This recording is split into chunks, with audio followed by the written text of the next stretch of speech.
संध्या जी, जिनका पूरा जीवन भारतीय नाट्य शास्त्रम के लिए समर्पित रहा है और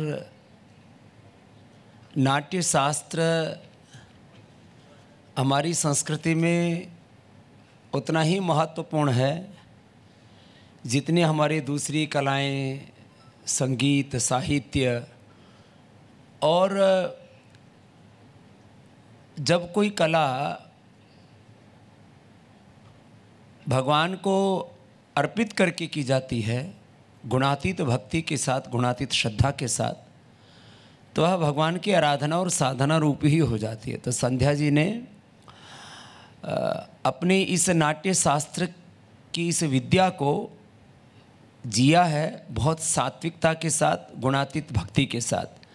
तो हम पूरे पतंजलि योगपीठ परिवार की ओर से आपकी इस दिव्यता को और आपकी इस नाट्य शास्त्रम की विद्या को प्रणाम करते हैं। एक बार पूरे पतंजलि योगपीठ परिवार की ओर से आपको बहुत बहुत अभिनंदन।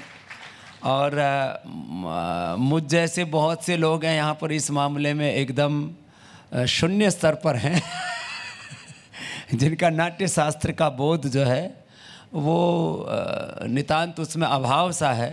तो आप इस पूरे शास्त्र और इस शास्त्र की महिमा के साथ उसके व्यवहारिक स्वरूप के संदर्भ में सबको संबोधित करें।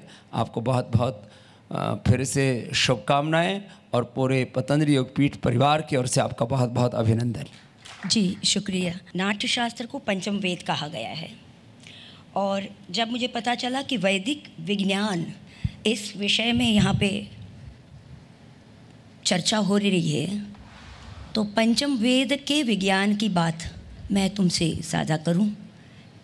और इसलिए डेमोन्स्ट्रेशन, डांस, नृत्य आप कभी भी देख लोगे, मगर उसके विषय में अगर हम कुछ बात करें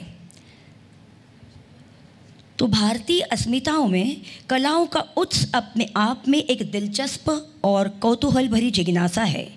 अपने पूर्वजों से हमें परंपराओं, पौराणिक अतीत और इतिहास के साथ साथ ही कला, उसके आयामों का बोध भी प्राप्त हुआ है।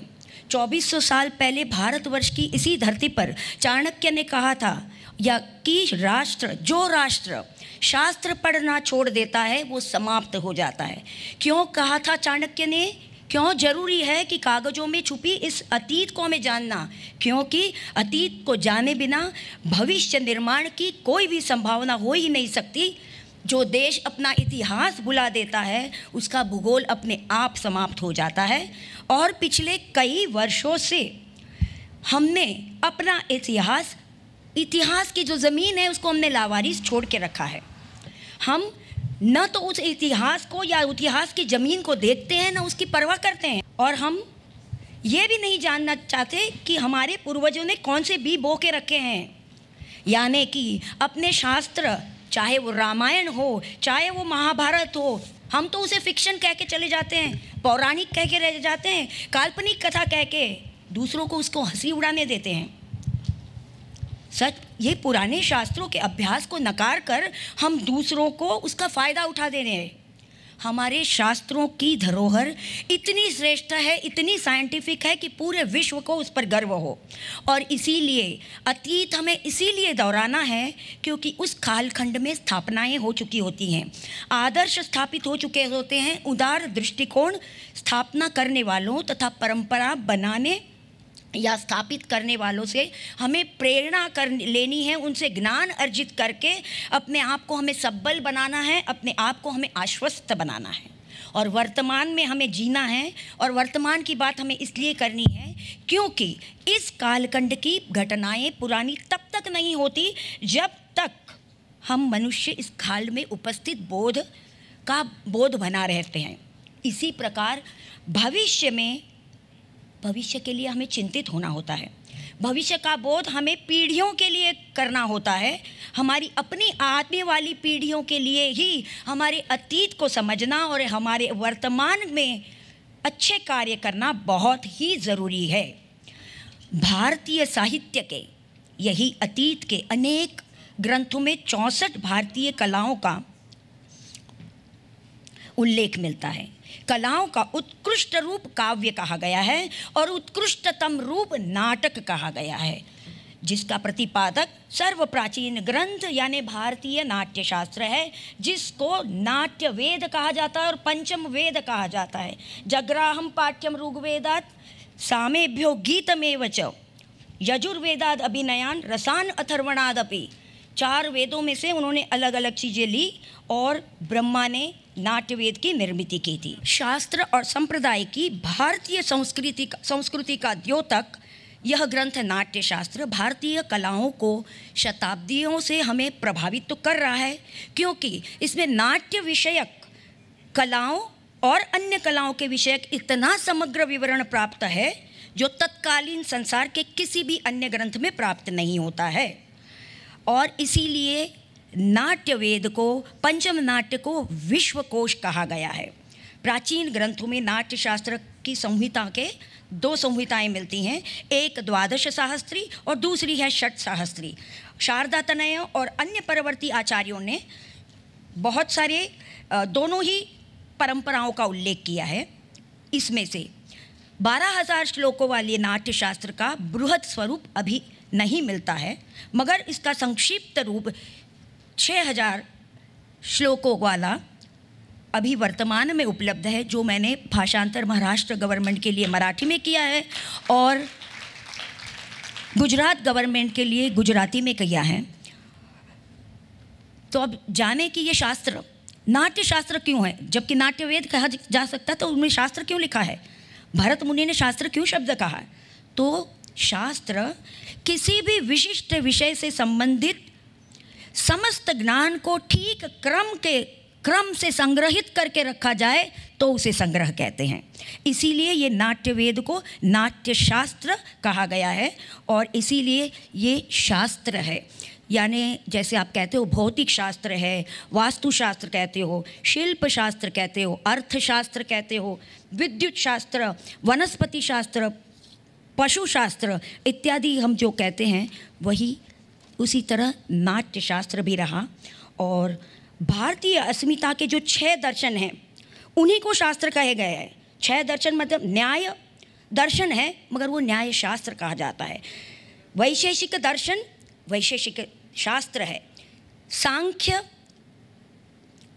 दर्शन, योग दर्शन, मीमांसा दर्शन और वेदांत दर्शन भी शास्त्र ही हैं। अर्थात 4 वेद, 6 शास्त्र, 18 पुराण और कई उपनिषद हमारे हिंदू धर्म की पहचान है।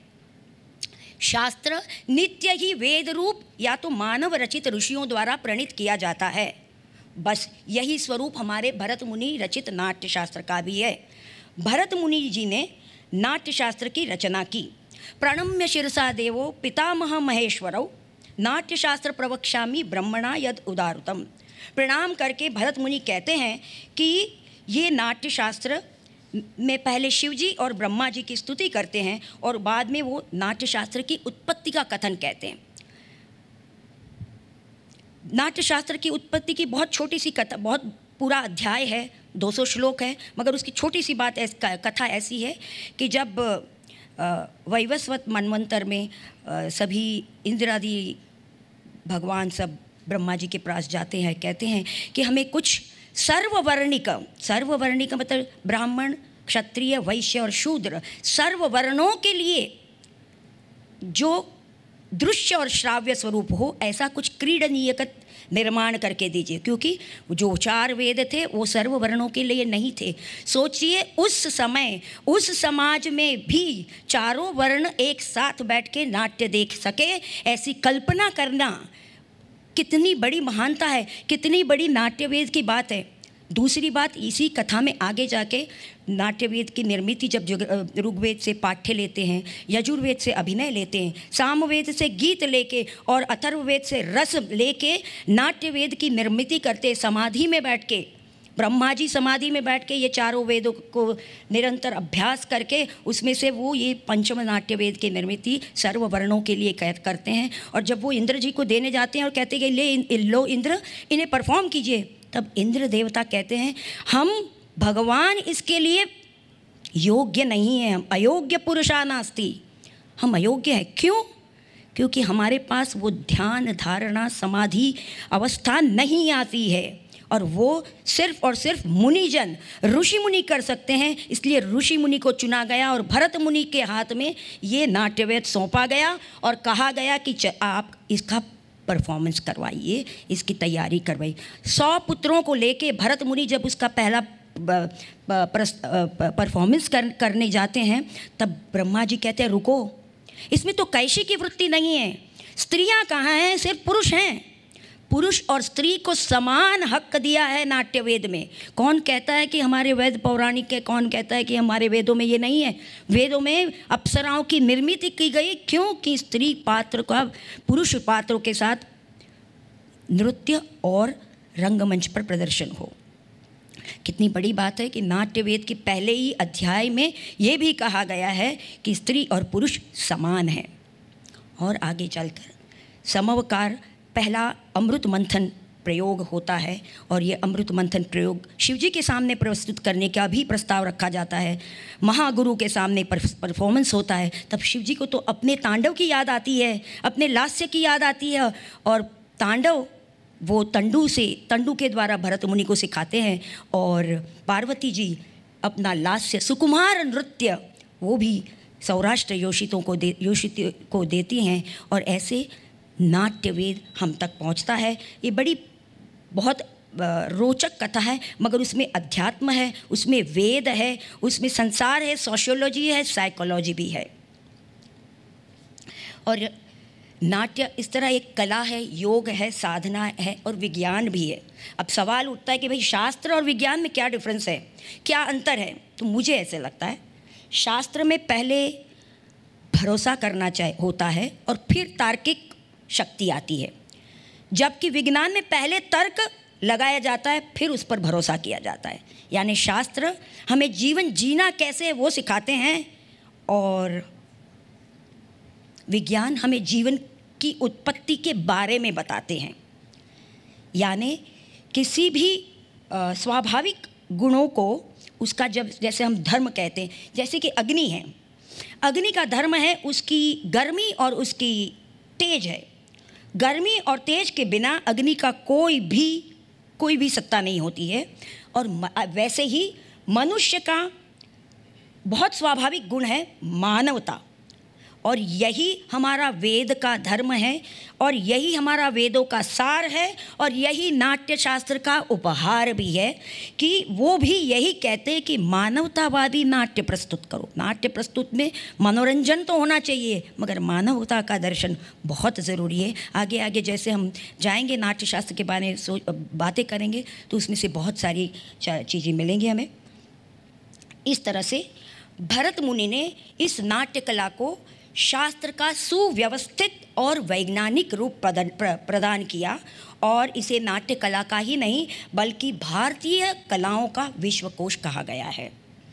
अर्थात इस ग्रंथ में पौराणिक कथाएं, सांस्कृतिक परंपरा, भूगोल, इतिहास, विज्ञान, साहित्य, सौंदर्य शास्त्र, वैदिक अनुष्ठान, वैदिक परंपरा, नृत्य, नाटक, संगीत, चित्रकला, मूर्तिकला, पोशाक, आभूषण, मनोविज्ञान इत्यादि अनेक विषयों को संदर्भित किया गया है। न तत् ज्ञानम न तत् शिल्पम न सा विद्या न सा कला न सा योग न तत्कर्मम नाट्यस्मिन् यन् न दृश्यते। ऐसा कोई ज्ञान नहीं, ऐसा कोई विज्ञान नहीं, शिल्प नहीं, कला नहीं, विद्या नहीं, योग नहीं, कर्म नहीं, जो इस नाट्य शास्त्र में समाहित ना हो।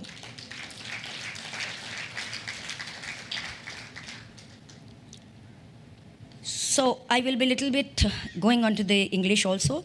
In attempt to perpetuate the effort of my late Guru Acharya Parvati Kumarji, who set all the 324 shlokas of Nandikeshwara's Abhinay Darpanam in audiovisual form, मैं संपूर्ण विश्व की एकमात्र नर्तिका हूँ जो 324 श्लोक 4 घंटे स्टेज पर नर्तन करती हूँ, और जिसका आर्काइवल हुआ है IGNCA में, archival government of ministry of India ने किया है, मिनिस्ट्री ऑफ कल्चर ने। To put that Shastra and Sampradaya into thematic, aesthetic and spiritual milieu at our university, we started that in Kalidas Sanskrit University. we try to put all this parampara through the various texts. And in today's lecture begins now. वैदिक विज्ञान जिसको हम कहते हैं, उसको मैंने 5 divisions I've did. One is what is नाट्य शास्त्र? नाट्य शास्त्र is a प्रयोग शास्त्र. अब कहते हैं, बहुत सारे लोग कहते हैं, अरे क्या शास्त्र पढ़ती बैठती रहती है, शास्त्र में क्या है, तुझे क्या शास्त्र क्रिएटिविटी तो कहाँ देंगे, इनोवेशन कहाँ करने देंगे, तुम्हें तो जगत के साथ दौड़ना है। जगत के साथ दौड़ने की अनुमति आपका हर शास्त्र देता है, हर वेद, उपनिषद, योग सभी आपको आज के युग के साथ दौड़ने की अनुमति देते हैं। बहरहाल आपको ये पता होना चाहिए कि वो शास्त्र में है क्या, क्योंकि आप पढ़ते नहीं हैं तो आपको पता नहीं चलेगा कि क्रिएटिविटी कैसे होगी। सेकंड पॉइंट है वेद, अध्यात्म और लोक प्रमाण। देखो, कोई भी ग्रंथ बनता है तो उसको प्रमाण की आवश्यकता होती है। तो कौन से प्रमाण वो करते हैं, पीछे वाला स्लाइड, कौन से प्रमाण लिए हुए नाट्यवेद में? वेद प्रमाण भी है, लोक प्रमाण भी है और आध्यात्म प्रमाण भी है। हम आगे जाके उस पर भी चर्चा करेंगे। उसके पश्चात वो 2 शब्दों पे भरत जी बहुत सारी चर्चा करते हैं, वो है इतिहास और अनुकृति। इतिहास क्या है और अनुकृति क्या है, ये 2 शब्द समझे बिना हम न नाट्य कर सकते। कहते हैं ना कि पूरा जीवन हम नाट्य ही करते रहते हैं, पूरा जीवन हमारा नाटक ही होता है। ये तो पूरी हमारी रंगमंच है, हम तो कठपुतलियाँ हैं भगवान की ना। तो ये नाट्य में क्या होता है, तो हम अनुकृति से जीते हैं, हम इतिहास को ही जीते हैं। आगे की लिंक है इंटरलिंक ऑफ वेरियस सब्जेक्ट। जैसे मैंने बताया कि फिजियोथेरेपी, योगा, आयुर्वेद सभी का उपयोग इस नाट्य वेद में है। इस नाट्य हर एक चैप्टर वाइज जब मैं डिवीजन करके आपको बताऊंगी कि कौन से में आयुर्वेद कहाँ आता है, क्यों बताया गया है वगैरह, उस पर भी ध्यान रखेंगे। And finally and last point is moral and values. Moral and values are the basic principles of Indian scriptures. Without that we don't go head. मतलब गुरु कैसा होना चाहिए, शिष्य कैसे होने चाहिए, या तो इतिवृत्त या तो भाव क्या होता है, निर्विकारात्मकात् सत्वात् भावयन भाव उच्यते। विकार रहित मन में पहला जो विकार आता है वो भाव होता है। जैसे ये पेंसिल, तो पेंसिल के लिए मेरे मन में पहले विकार नहीं था, तब मेरा मन विकार रहित था। और जब मैंने पेंसिल की अगर देखा तो वो पेंसिल दिखा, फिर मैंने पेंसिल बोला, यानी मेरे मन में वो पेंसिल के लिए जो भाव उत्पन्न हुआ। तो सबसे पहले तो विकार रहित मन तो होना चाहिए। हमारे पास विकार रहित मन की स्थिति कभी आती ही नहीं, तो हम भाव को कैसे एंजॉय कर सकते हैं। तो ये सब बातें ये मॉरल्स और वैल्यूज़ में भी कही गई हैं। तो आगे हम जाते हैं नाट्य शास्त्र एज अ प्रयोग शास्त्र। First one, with hardly any relation between these two, after referring to the various scholars, I have worked on the theory and practice of Angika Abhinaya in Bharatanatyam with 40 texts. I covered 40 comparative texts on the Sanskrit text starting from the 2nd century BC to the 14th century AD. I compared it in Angika Abhinaya. So thus, Natya Shastra contextualized various subjects. And as I mentioned before, Shastra is a scripture department of knowledge and a treatises, which is absolutely opposite of the text Prayoga. On the other hand, what is Prayoga? Prayoga is a practice, experimental, or a course of procedure or a performance. Now, when you are calling it is a Prayoga Shastra, आप तो शास्त्र के कहते हैं वो treatise है, प्रयोग कहते हो आप परफॉर्मेंस है, तो ये दोनों का मिलन कैसे? प्रयोग शास्त्र, although a paradox, are two inseparable words. They cannot be separated from each other. The Shastra is an indispensable and invaluable source of evidence of the prayoga or the practice prevalent in those days.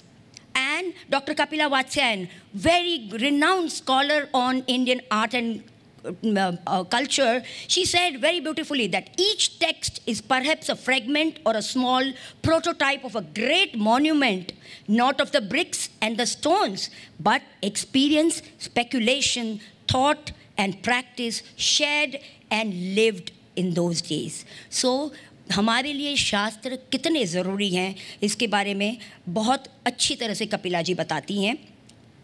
In short, the text emphasises from the very beginning the importance of putting the theory into practice। जब हम शास्त्र पढ़ते हैं, जैसे मैंने पहले ही कहा कि लोग हमारी तरफ हंसते थे कि भाई तुम शास्त्र पढ़ते हो, तुम कब नाचोगे, डांस कब करोगे, खाली शास्त्र ही पढ़ते रहोगे। मगर शास्त्र हमें कितनी मदद करते हैं उसके बारे में खुद नाट्य शास्त्र कहता है कि ये शास्त्र, इट इज़ द शास्त्र ऑफ प्रयोग, इट इज़ अ प्रयोग शास्त्र, एंड दिस प्रयोग शास्त्र gives the full permission for the creativity, innovations and your own हमारी अपना मन की जो भी बात आपको प्रस्तुत करनी है, जो भी एरा में प्रस्तुत करनी है, चाहे कलयुग हो, चाहे कोई भी युग में आप प्रस्तुत करनी है, तो आप कर सकते हो। इसकी प्रमाण जो है वो लोकवृत्तानुकरणम, देखिए, लोकवृत्तानुकरणम नाट्यम एतन मया कृतम कहते हैं। Drama as a device is an imitation of actions and conduct of the people। मतलब लोगों में जो प्रस्तुत है, प्रचलित है, उसी का प्रेजेंटेशन आप करते हो, वही नाट्य होता है। नेक्स्ट वो कहते हैं लोकोपदेश जननम नाट्यम एतद भविष्यति। Drama will be conducive for the intellect and the general good and will educate the people. Further more he tells that एभ्यो अन्य बहवो, नेक्स्ट भेदा लोकाभिनय संश्रिता, यानी दीज आर मैनी। पहले जैसे शिरोभेद बताते हैं, मैं शिरोभेद अभी खड़े खड़े ही आपको ऐसे डेमॉन्स्ट्रेट करती हूँ। फिजियोथेरेपी में ऐसे करते, ऊपर देखो, स्पॉन्डिलाइटिस है तो ऊपर देखो, नीचे देखो, राइट देखो, हम तो ये नृत्यकार रोज करते हैं। समम उद्वाहितम अधोमुखम आलोलितम धूतम कंपितं च परावृत्तम उत्क्षिप्तं परिवाहितम। ये नवधा शिरोभेद हो गए। कहाँ आपको जाने की फिजियोथेरेपी का ज़रूरत नहीं, रोज़ नृत्य का अभ्यास करो, शास्त्रीय नृत्य का अभ्यास करो, खुद ब खुद आपका स्पॉन्डिलाइटिस ठीक हो जाएगा। आगे जाके बच्चों के साथ एक बच्ची को, मेरी छोटी बच्ची को चश्मा आ गया था। बाबा मैं आपकी बहुत फ़ैन हूँ, आपके बहुत सारे योगा करने की कोशिश करती हूँ, सब नहीं होते हैं, जितने होते हैं उतने करती रहती हूँ।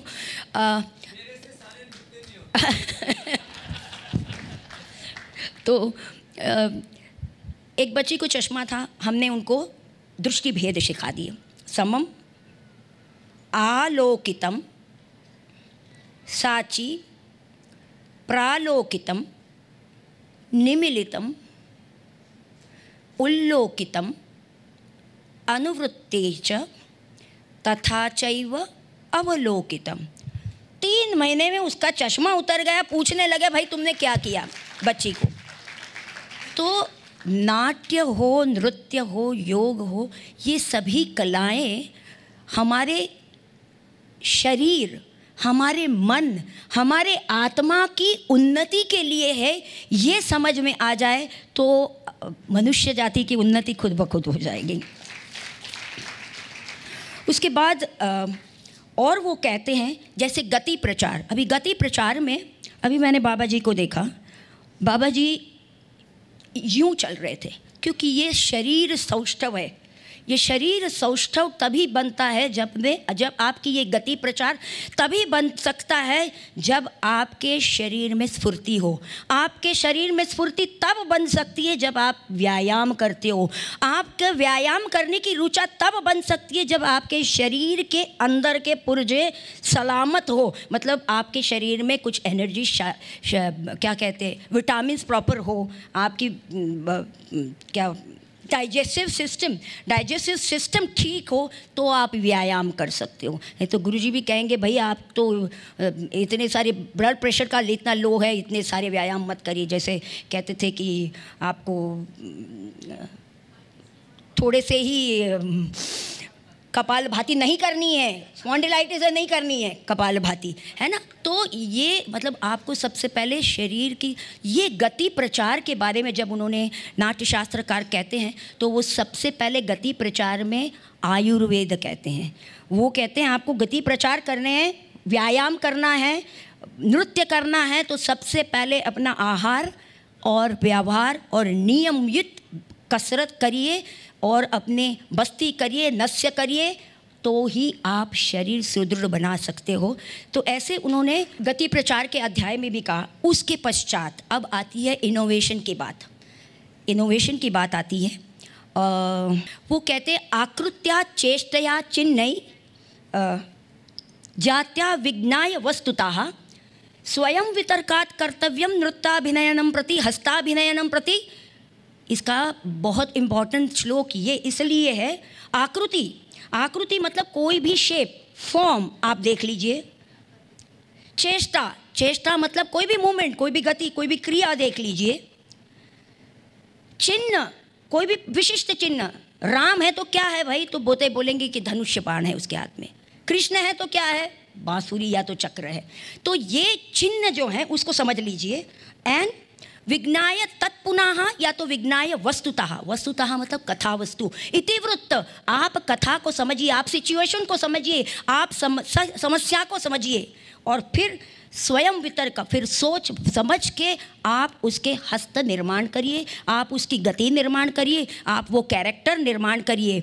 अगर हम कहना चाहते हैं कि भाई हमें कोई एरोप्लेन दिखाना है, एरोप्लेन दिखाना है, हमारे पताका हस्त का विनियोग, ज्ञान मुद्रा, ये हमारे में हंसास्य हस्त कहा जाता है। ठीक है, हंसास्य हस्त कुसुमा वचये, एक कोई फूल तोड़ के उसको सुगंध लेने के लिए, शुभार्थी, शुभ बात के लिए। ऐसे सभी हस्तों का मैं विनियोग दिखा सकती हूँ। नृत्य के अलग हैं, योग के अलग हैं, तंत्र ज्ञान के अलग हैं। एक मैंने मुद्रा का आयोजन IGNCA में हुआ था, तब मैंने ये तीनों का चार्ट बना के लोगों के सामने पेश किया था। अब नहीं करूँगी, अब मैं पहले इनोवेशन की बात चल रही है। हमारा ये पताका हस्त है, इसमें है नाट्यारंभे या तो नृत्यारंभे। वारी वाहे बादल, वने घन जंगल, वस्तु निषेधने, ना बोलना है, कुचस्थले निशायाम च नद्याम अमरमंडले तुरंगे खंडने वायौ शयने गमनोद्यमे इत्यादि हैं। अभी तो शास्त्र ने तो इतना दे दिया। अब क्वेश्चन ऐसे आता है कि भाई मुझे तो रेलगाड़ी दिखानी है, पताका हस्त से रेलगाड़ी दिखानी।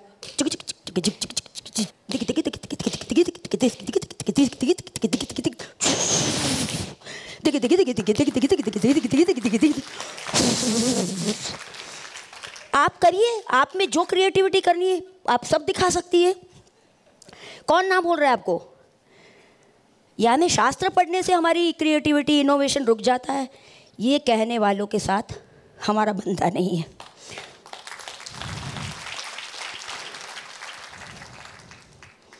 अब आगे जाते हैं। हाँ, यूजेज एंड विनियोग अभी दिखा दिया मैंने। अनुष्टुप छंद और आर्या मीटर में उन्होंने पूरा नाट्य शास्त्र लिखा है। थोड़ा बहुत गद्य पद भी है।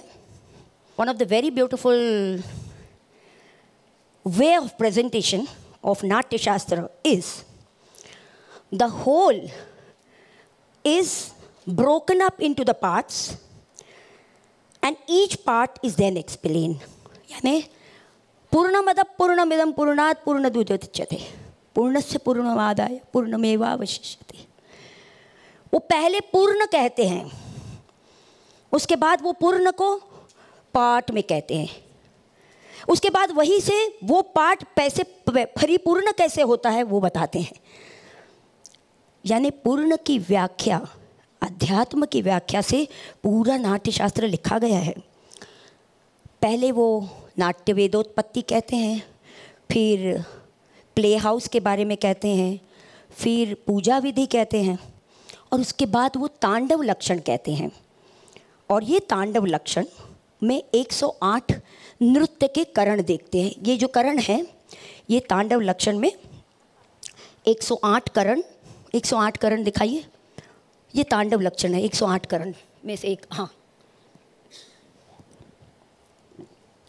ये 108 करण आपको दिखेंगे चिदम्बरम के मंदिर में, बृहदीश्वर के मंदिर में, और इसको नृत्य मंचन स्वरूप डॉक्टर पद्मा सुब्रमण्यम जी ने दिया हुआ है, और अभी भी आज भी उस पर अभ्यास निरंतर चल रहा है।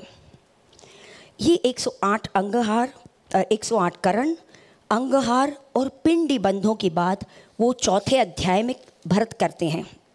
नाउ ये चौथे अध्याय में आ चुके 108 करण आप कभी भी समझ नहीं पाएंगे जब तक आप 8 से लेके 13 अंग प्रत्यंग और उपांग के भेद नहीं समझेंगे तो आप ये नृत्यकरण कर ही नहीं सकते।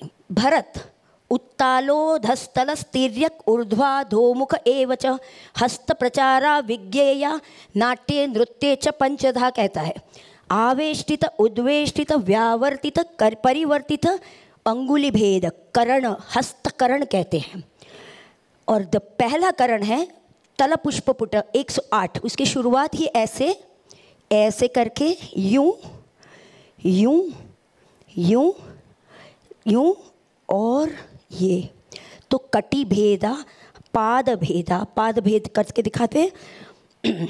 उद्घटितम समम चैव तथा अग्रतल संचर अंचित कुंचित सूची, ये 6 पैर हैं।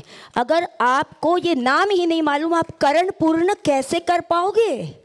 तो ये जो पूर्ण है जो चौथे अध्याय में दिया है ये समझ ही नहीं पाएंगे जब तक 8 से 13 अध्याय के ये बाकी के डेफिनेशन अगर आप नहीं समझ पाएंगे या तो नहीं पढ़ेंगे तो। So the whole is explained first and then it is divided into the parts. The same is explained in the next chapter नाट्य संग्रह। ये बहुत ही महत्व का श्लोक है पूरे नाट्य शास्त्र की। ये इंडेक्स है जिसको हम अनुक्रमणिका कहते हैं। ये अनुक्रमणिका ही समझ लीजिए। 11 अंग नाट्य शास्त्र के हैं। रस, भाव, अभिनय, धर्मी, वृत्ति, प्रवृत्ति, सिद्धि, स्वर, आतोद्य, गान और रंग। ये 11 अंगों से हमारा नाट्य शास्त्र बना हुआ है। ये 11 अंगों में से पहला रस 6ठा चैप्टर है। भाव 7वां चैप्टर है जिसमें भाव, विभाव, अनुभाव, स्थायी भाव, व्यभिचारी भाव, सात्विक भाव इत्यादि का दर्शन है। उसके बाद अभिनय के चैप्टर 8 से 13 जब भी मैंने बताए, जो आंगिक अभिनय, 15 से 21 वाचिक अभिनय, 23 नंबर आहार्य, 24 सामान्य अभिनय, 25 चित्रा अभिनय, उसके बाद धर्मी और उसके बाद वृत्ति प्रवृत्ति। धर्मी 2 प्रकार की होती है, लोक धर्मी, नाट्य धर्मी। लोक जीवन का प्रेजेंटेशन जब किया जाए, लोक जीवन की तरह किया जाए तो वो लोक धर्मी नृत्य होता है, और जब शास्त्रीय उक्तियों के आधार पे कुछ प्रदर्शन किया जाए तो वो होता है नाट्य धर्मी। तो अब जो मैंने बताया उसको मैंने आपको नाट्य धर्मी करके बताया था। लोक धर्मी आप गरबा, रास, जो लोगों के द्वारा लोगों के लिए प्रस्तुत किया जाता है वो लोक धर्मी होता है। और वृत्ति, उन्होंने नाट्यशास्त्र ने 4 वृत्तियां बताई गई हैं, सात्वती, कैशिकी, आरभटी और भारती। वृत्ति और प्रवृत्ति हैं आवंती, दाक्षिणात्य, पांचाली और औडरमागधी। आवंती कौन सी है? जो पश्चिम लोगों की है। दाक्षिणात्य हैं जो दक्षिण भारत की हैं, जो श्रृंगार प्रधान है। पांचाली उत्तर भारत की प्रवृत्ति रही है। और औडरमागधी पूर्व भाग यानी बंग, कलिंग, तब जबकि अंग वगैरह जो प्रदेश थे उनकी जो प्रवृत्तियां थी। अब प्रश्न ये आता है कि प्रवृत्तियों का विभाग वृत्तियों के आधार पर ही किया जाता है। जो वृत्ति भारतवर्ष के देशों में प्रचलित विभिन्न वेश, भाषा, आचार एवं वार्ता को स्थापन करती है वही प्रवृत्ति होती है। जो संपूर्ण लोक में प्रचलित मानव की जीवन की प्रवृत्तियों का ज्ञान करवाती है वही प्रवृत्ति है, और यही मानवीय सभ्यता को बतलाने का एक सशक्त साधन है। इसका मतलब है वृत्ति व्यक्ति की अंतश्चेतना है और प्रवृत्ति बाह्य अभिव्यक्ति है। सो वृत्ति और प्रवृत्ति दोनों एक दूसरे से इतनी जुड़ी हुई है, हम सामान्य आदमी को भी इसकी वृत्ति खराब है, ये प्रवृत्ति कैसी कर रहा है, ऐसे शब्द जो यूज़ करते हैं वो इसी के आधार पर है कि वृत्ति ये अंतश्चेतना पे आधारित है और वो सात्विक, रजोगुणी और तमोगुणी व्यक्ति। इसी वजह से मुझे अभी बात करते करते मेरे गुरुजी ने, मैं फर्स्ट टाइम जब मैं गुरु पूर्णिमा के दिन 1978 में गई थी गुरुजी के घर, तब उन्होंने मुझे भगवद गीता का पहला श्लोक दिया था। हमारी स्कूल में संस्कृत नहीं था, तो यत्तद अग्रे विषम एवं परिणामे अमृतोपमम तत्सुखम सात्विकम प्रोक्तम आत्मबुद्धि प्रसादजम। तो तत्सुखम सात्विकम प्रोक्तम आत्मबुद्धि प्रसादजम। सात्विक सुख किसको कहते हैं? आत्मा और बुद्धि के आनंद से जन्म लेने वाला वो सुख शुरुआत में वो विष के जैसा होता है और परिणाम उसका अमृत तुल्य होता है, अमृत तुल्य होता है, उसी को सात्विक कहते हैं, उसी को सात्विक सुख कहते हैं। समझ गए बेटा? मैंने हाँ बोला, कुछ पता नहीं था क्या बोल रहे हैं, कुछ पता नहीं था सचमुच में। और जब स्कूल में सब पढ़ाई करते हो तो मैं डांस क्लास में आके बैठती थी, बोलते नहीं आके बैठ जाओ यहाँ पे। और जब कॉलेज मुझे जाने नहीं दिया था उन्होंने, क्यों? डांस करो, नृत्य करो, संस्कृत पढ़ो, संस्कृत के श्लोक करो। 10वीं में मुझे 80% आए थे उस ज़माने में, तो मैं तो हवा में उछल रही थी क्योंकि मुझे तो डॉक्टर बनना था, है ना। तो हाँ, कहाँ की डॉक्टर? बोले चुपचाप संस्कृत लो। एक प्रोफेसर खेर के पास भेज दिया, वो भी एकदम अवलिया गुरु थे। गए और मैंने जाके गुरुजी को प्रणाम किया और बोला कि कॉलेज में मैंने बोला मुझे गुरुजी ने भेजा है, पार्वती कुमार जी ने, और आप ना मुझे फ़ेल कर देना, प्लीज़ मुझे फ़ेल कर देना, क्योंकि मुझे संस्कृत नहीं सीखना है। 11वीं की बात है, मुझे तो साइंस में जाना है। तो वो भी ऐसे ही गुरु थे। अच्छा ठीक है बेटा, आइए तो सही, कॉलेज में बैठिए, पढ़ाई कीजिए। कहाँ से कहाँ इंटरेस्ट उन्होंने संस्कृत में क्रिएट किया। 10वीं, 11वीं, 12वीं, बीए में संस्कृत में पूरी यूनिवर्सिटी में पहला नंबर आया। ये सद्गुरु हैं, ये सद्गुरु हैं जो आपको समझते हैं, आपकी मर्यादाएं जानते हैं और आपके विषय में आपको कहाँ पहुँचना है वो समझते हैं। और ये अगर श्रद्धा और भक्ति, श्रद्धा और सबूरी से समझा जाए तो आज के युग परिवर्तन में बिल्कुल बिल्कुल समय नहीं लगेगा। तो ये बात है हमारे वृत्ति और प्रवृत्ति के बारे में। उसके बाद आता है सिद्धि। सिद्धि दैवी और मानुषी सिद्धि के बारे में 2 बातें बताई हैं उन्होंने कि दैवी सिद्धि क्या होती है और मानुषी सिद्धि क्या होती है। आपने तालियां बजा दी, मानुषी सिद्धि हो गई, हाथ ऊपर किए, वाह वाह बोले, वो सब मानुषी थी। दैवी सिद्धि है कि आज मैं बाबा रामदेव के यहाँ आके ये बता रही हूँ, ये दैवी सिद्धि है। ये बुलावा आना ही दैवी सिद्धि है। उसके बाद आता है स्वर, आपके लिए म्यूज़िक के लिए। तो अब गान, स्वर, गान और आतोद्य की बातें करते हैं अलग के चैप्टर में। तत यानी तंत्री यानी कि जिसमें तार लगे हुए हैं वो वाद्यों के बारे में। अवनद्ध यानी चमड़े के ढके हुए के बारे में। घन यानी जो कोई मेटल से बने हुए वाद्य हैं उसके। और बांसुरी जैसे वंश वाले वाद्य भी वो बताते हैं, सुशिर वाद्य। और स्वर के बारे में मुझे बहुत अच्छे श्लोक याद आ रहे हैं। वो स्वर की उत्पत्ति के लिए षडजम वदति मयूरी, सारे गम का सा कहाँ से आया? प्राकृतिक आवाज़ है मयूरी की। मयूरी जो बोलती है उसमें से सा स्वर निकला है। गावो रंभंती च ऋषभम, सारे ऋषभ कहाँ से आया? गाय का जो रंभ ना होता है उसमें से रे की उत्पत्ति हुई है। अजावि केतु गांधारम, गांधारम अज से आया है। क्रौचो वदति मध्यमम, क्रौच पक्षी का जो किलकिला है आवाज़ है उससे मध्यम स्वर की उत्पत्ति हुई। पुष्प साधारणे काले कोकिला वक्ति पंचमम, कोयल की आवाज़, कोयल की कूक से पंचम निकला है। आप जब प करेंगे तो हम भी कोकिला को लगा देंगे, देखें प निकलता है कि नहीं, पंचम निकलता है कि नहीं, सुनेंगे। अश्व दैवस्तु वक्ति, अश्व के चिंघाड़ने में दैवत है। और निषादम वक्ति कुंजरा, हाथी के चिंघाड़ने में नी आता है, निषाद आता है। देखिए कितनी मतलब प्रकृति से हम कैसे जुड़े हुए हैं। स्वर प्रकृति से भाग के चलने ही वाला नहीं है। उसके बाद आता है गान, गान मतलब गायन। तब वैदिक समय में गान की एक प्रकार अलग थी, आज के प्रकार अलग हैं, मगर तभी भी प्रवेश करने का गायन अलग, निष्क्राम करने का, आंतरिक, आक्षेप, ऐसे कुछ 5 प्रकार के गायन दिए हुए हैं। उसके बाद उन्होंने ध्रुवा गान भी दिया हुआ है और फाइनली वो रंगमंच की ओर आते हैं। देखिए, रस निष्पत्ति से शुरू करते हैं। रस जो आस्वाद युक्त है, जो आपको और नट को और कवि को सबको उपभोग करना है, आस्वादन करना है, वो कहाँ करेंगे? तो रंगमंच सबसे लास्ट है। रंगमंच बैठक है, रंगमंच भूमि है जहाँ से ये रस का आस्वादन होने वाला है। ये उनकी सीढ़ियाँ चढ़ने की भरत की पद्धति है कि the whole is explain in the first and then the different parts आते हैं।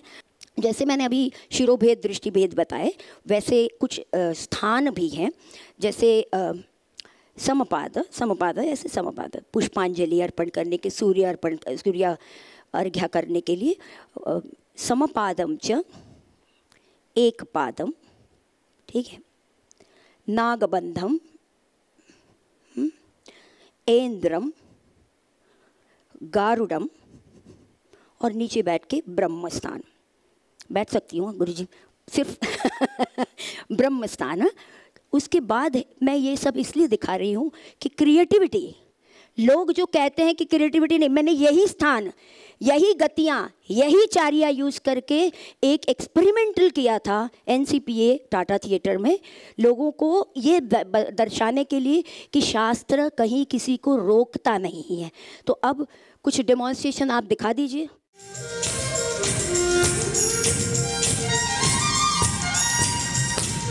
ये आयत मंडलम है, ये चलनचारी,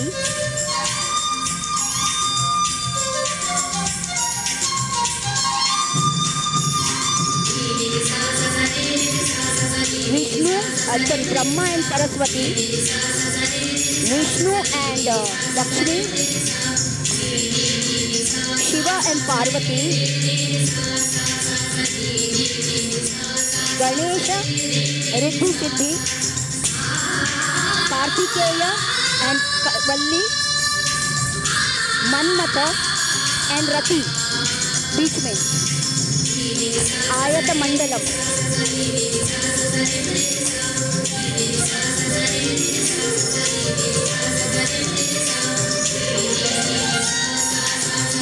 चारी विद आलीन मंडलम।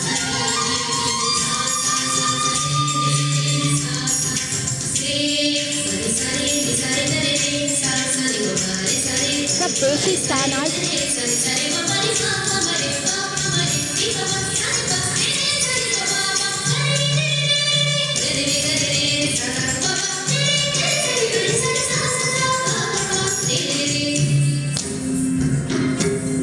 लाइट बंद करो।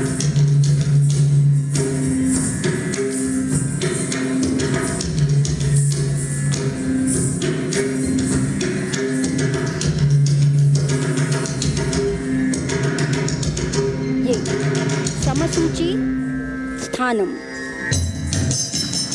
ये सुप्त स्थान है, सब सुप्त स्थान होंगे। ऐसे भी कोई सोता है,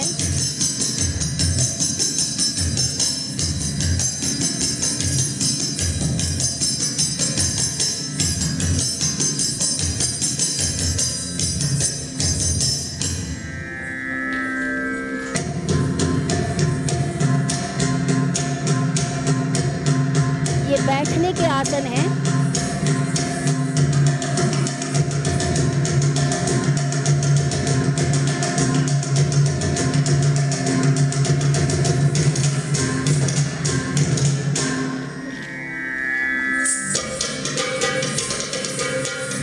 ये खड़े होके समपाद वर्धमान त्रैश्र पक्षस्थ, ये मंडल स्थान।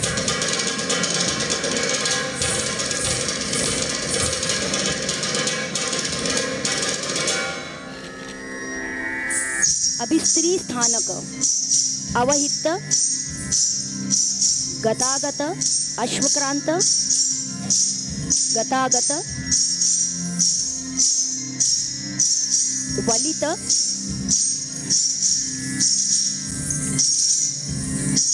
गरुड़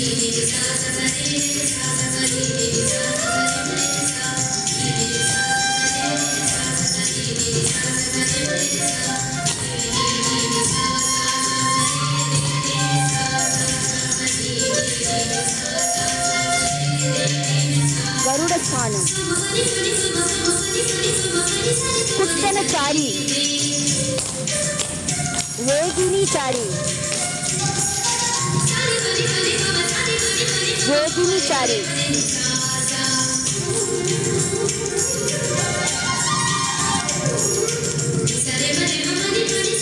चलनचारी,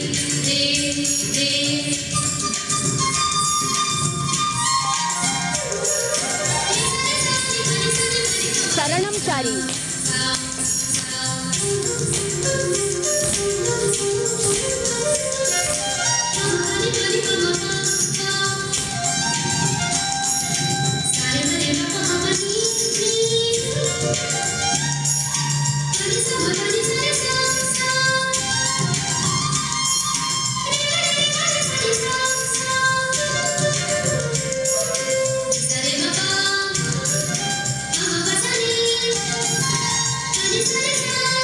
अभी जो स्थान दिखाए सब, इंद्र स्थान, गरुड़ स्थान,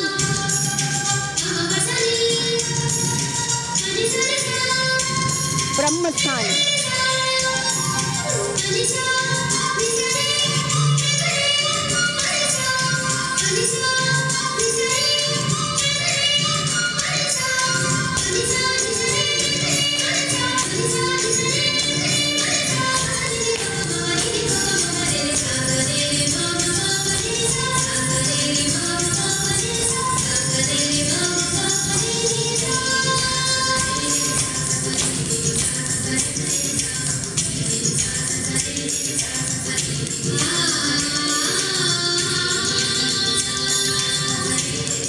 मंडल बना है ब्रह्मा का,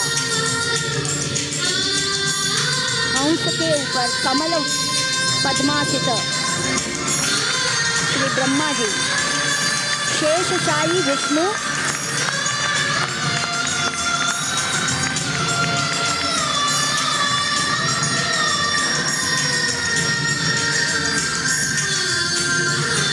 और नंदी के ऊपर बैठे हुए पूरे गणेश, कार्तिकेय, गंगा जी, शिव जी और पार्वती।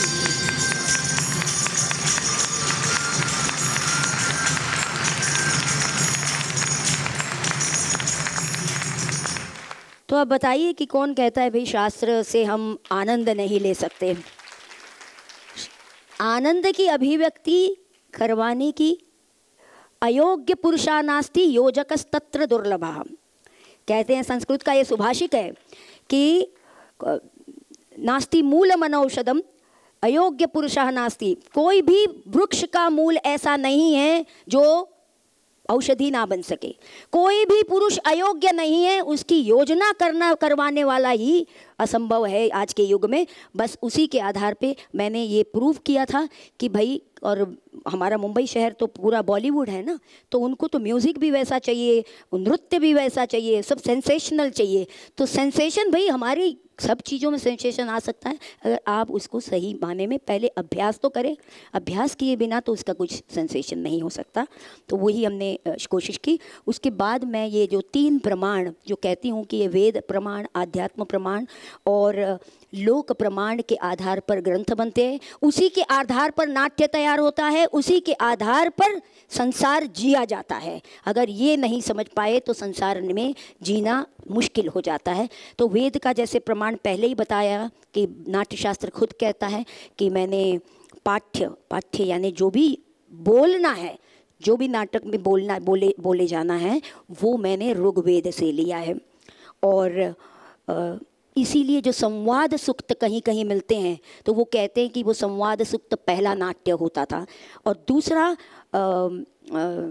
उन्होंने साम में से आज भी सामगान पे ऊपर बहुत रिसर्च हो रहा है, सामगान के प्रेजेंटेशन हो रहे हैं। और एक कौन सा यज्ञ हुआ था जब हमने साम यज्ञ, जब साम यज्ञ में भी कुछ नृत्य प्रस्तुतियाँ होती थी और उस पर मुझे रिसर्च करके जब साम यज्ञ वहाँ पे बोरीवली में किया गया था तो मैंने पूरे नृत्य के वो उदात्त अनुदात्त स्वरित कैसे होके हैं और उदात्त में हमारा हस्त कैसे होना चाहिए, तो उदात्त अनुदात्त और स्वरित के हस्त ही हैं हमारे पास, वो हस्तक मिले हैं मुझे भरतारणव में, और वो हस्तक यूज़ करके हमने एक छोटा सा एक नृत्य प्रेजेंटेशन साम यज्ञ में किया था। तो साम में से उन्होंने गीत इकट्ठा करके और यजुर्वेद में से अभिनय। अब ये अभिनय की जब बातें आती है तो मुझे एक बहुत बड़ा प्यारा सा जैसे मैंने भाव का श्लोक पहले बताया, और एक इह ही सत्व नाम मन प्रभवम तच्च समाहित मनत्वाद उच्यते मनसौ समाधौ सत्व निष्पत्तिर्भवति। आपका सत्व क्या है? मन से उत्पन्न होता है, यही सत्व नाम मन प्रभवम तच्च समाहित मनत्वाद उच्यते। मन कैसा होना चाहिए? समाहित, कॉन्सेंट्रेटेड माइंड होना चाहिए। उतना ही नहीं, आगे भी जाके वो कहते हैं यही सत्व नाम मन प्रभवम तच्च समाहित मनत्वाद उच्यते मनसौ समाधौ सत्व निष्पत्तिर्भवति। मतलब वो कॉन्सेंट्रेटेड माइंड समाधि अवस्था तक पहुंचता हुआ होना चाहिए, तब जाके आप अभिनय में पहला भाव निर्मित कर सकते हो। सोचिए सत्व कहाँ, सत्व की जो बात करते हैं, समाहित मन की बात करते, मतलब अगर एक्टर कलाकार वो जितेंद्रिय था, जितेंद्रिय बताया गया है नाट्यशास्त्र, उसको ऋषि मुनि की वो देते हैं। क्यों? देवों ने उसको मना कर दिया कि हम नहीं कर सकते, ऋषि मुनि क्योंकि वो जितेंद्रिय है वो ही कर सकते हैं। ये जितेंद्रिय होना ये कलाकार की बहुत बड़ी खासियत है। और ये ही बात जब वेद प्रमाणों में दी जाती है तो ऐसे लगता है कि हम कलाकारों को इतना नीचे क्यों गिरा दिया। कहते हैं कौटिल्य अर्थशास्त्र में स्त्री ये उनको सबको मनुस्मृति में ऐसे नहीं है, ऐसा नहीं है। एक ज़माने में जब लोगों की मनस्थितियाँ गिर चुकी थी तब उनको समझाने के लिए भी एक स्मृति की ज़रूरत थी। खुद भरत अपने 36वें अध्याय में नाट्यवेद, जिसको हम 2nd सेंचुरी BC का कहते हैं, कि इन लोगों को चढ़ गई थी, यही कलाकारों को चढ़ गई, उनको अभिशाप दिया गया था कि आप सब शूद्रवत हो जाओगे, आप सब शूद्रवत हो जाओगे। ये नाट्यशास्त्र खुद कहता है। और फिर परिशाप दिया जाता है कि जब आपका सात्विक सत्व समाधि अवस्था में आएगा और आप सात्विक परिस्थिति में अभिनय कर पाओगे तो ही आपको उच्च स्तर पे लिया जाएगा, अभिनेता उच्च स्तर पे दिया जाएगा। सो ये हमारे वेद प्रमाण। उसके बाद आता है अध्यात्म प्रमाण। अध्यात्म प्रमाण की तो मैंने अभी जैसे सात्विक भाव की बात की, और अध्यात्म प्रमाण में ना वो एक रस इति क पदार्थः, तो रस क्या होता है? तो नाना व्यंजन औषधि संयोगाद रस निष्पत्ति। जैसे गुड़ आदि पदार्थों, भाजियों और अन्य नमक, हल्दी आदि औषधियों से युक्त व्यंजन 6 प्रकार के होते हैं, आप सबको पता है। अम्ल, मधु, तिक्त, कटु, कषाय और लवण। ये षड्रस अन्न हम लोग कहते हैं कि हमारे खाने में षड्रस अन्न होना चाहिए। बस ठीक उसी तरह से अनेक भावों से युक्त स्थायी भाव ही रसत्व प्राप्त कर सकते हैं। नेक्स्ट, जैसे अनेक व्यंजनों का भोजन करते हुए मधुर आदि रसों का आस्वादन कर मनुष्य प्रसन्न होता है, वैसे ही अनेक संचारी भाव से अभिव्यक्त वाणी, अंग और सत्व से युक्त स्थायी भाव का सहृदय प्रेक्षक आस्वादन करते हैं तथा उसे ग्रहण करते हैं, और सहृदय प्रेक्षक के मन को जो आस्वादित करता है वही रस है। अब क्वेश्चन आता है, रस आप लोगों में है, रस मुझ में है, एक्टर में है, कि रस जिसने लिखा है, कवि ने लिखा है उसमें है? रस सभी में, रस सभी में है। उसका आस्वादन करने की क्षमता अलग अलग होती है। जैसे गुरु ज्ञान सभी को देता है, मेरे गुरु जी कहते थे ज्ञान गुरु सभी को एक जैसा ज्ञान देता है, सभी को एक जैसा सिखाता है, मगर कोई कटोरा लेके आता है, कोई पतेला लेके आता है, कोई हंडा लेके आता है, सब अपना अपना लेके जाते हैं। तो ये आध्यात्म की बात में वो कुकरी आ गई, रसोई पान। देखो भरत कितना हमारे गुरुजी भी बड़े 94 ईयर जिए, 100 साल, मतलब एक पूरी सेंचुरी उन्होंने देखी। अपने ही घर में बैठे थे और बड़े शौकीन थे। जब मैं छोटी थी तो बुलाते थे, मुझे काटना सिखाया।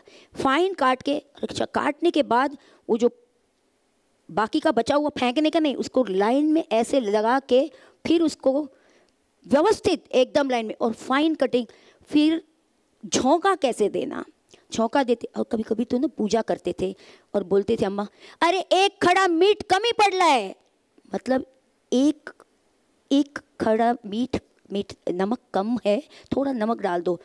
सिर्फ खुशबू से वो बता पाते थे कि उसमें नमक कम है या ज़्यादा है। ये रस है। तो ये रस मतलब जो खाना बनाता है, हमारी घर में गृहिणियाँ हैं, वो नाट्य रस नहीं समझ पाती, नहीं वही नाट्य रस समझ पाती हैं। ऐसा नहीं है कि वो नहीं समझ पाती, वो ज़्यादा समझ पाती हैं, क्योंकि उनको रस कैसे बनाना वो इसीलिए गुरुजी कहते हैं कि अगर भाई तुम्हें नाट्य के रस सीखने, कुछ रसोई बनाना सीखो पहले। उसमें कितना प्रमाण क्या होता है, तो आंखें कितनी होनी चाहिए, मुंह कितना नीचे होना चाहिए, ऊपर कितना होना चाहिए, वो समझ पाओगे, नहीं तो कुछ नहीं समझ पाओगे। तो ये बात हमारे भरत खुद कहते हैं कि नेक्स्ट, नाट्य प्रयोगों की भाव की अनेक भावाभिनय संबंधात स्थायी भावास्तथा बुधा आस्वादयन्ति मनसाः तस्मान् नाट्य रसाः स्मृताः। यानी नेक्स्ट, अनेक सामग्री से व्यंजन तैयार होता है, वैसे ही भाव विभिन्न अभिनयों के द्वारा रस को भावित करते हैं। अब क्वेश्चन, बहुत सारे लोग कहते हैं भाव को रस करता है, रस को भाव करता है, भाव कहाँ से?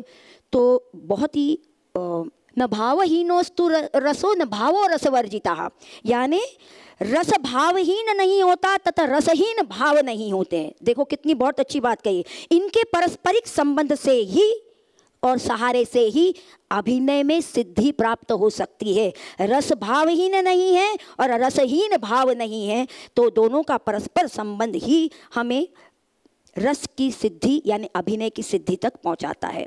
आगे वो कहते हैं, यथा बीजात भवेद वृक्षो वृक्षात पुष्पम फलम तथा मूलम रसः सर्वे तेभ्यो भावा व्यवस्थिताः।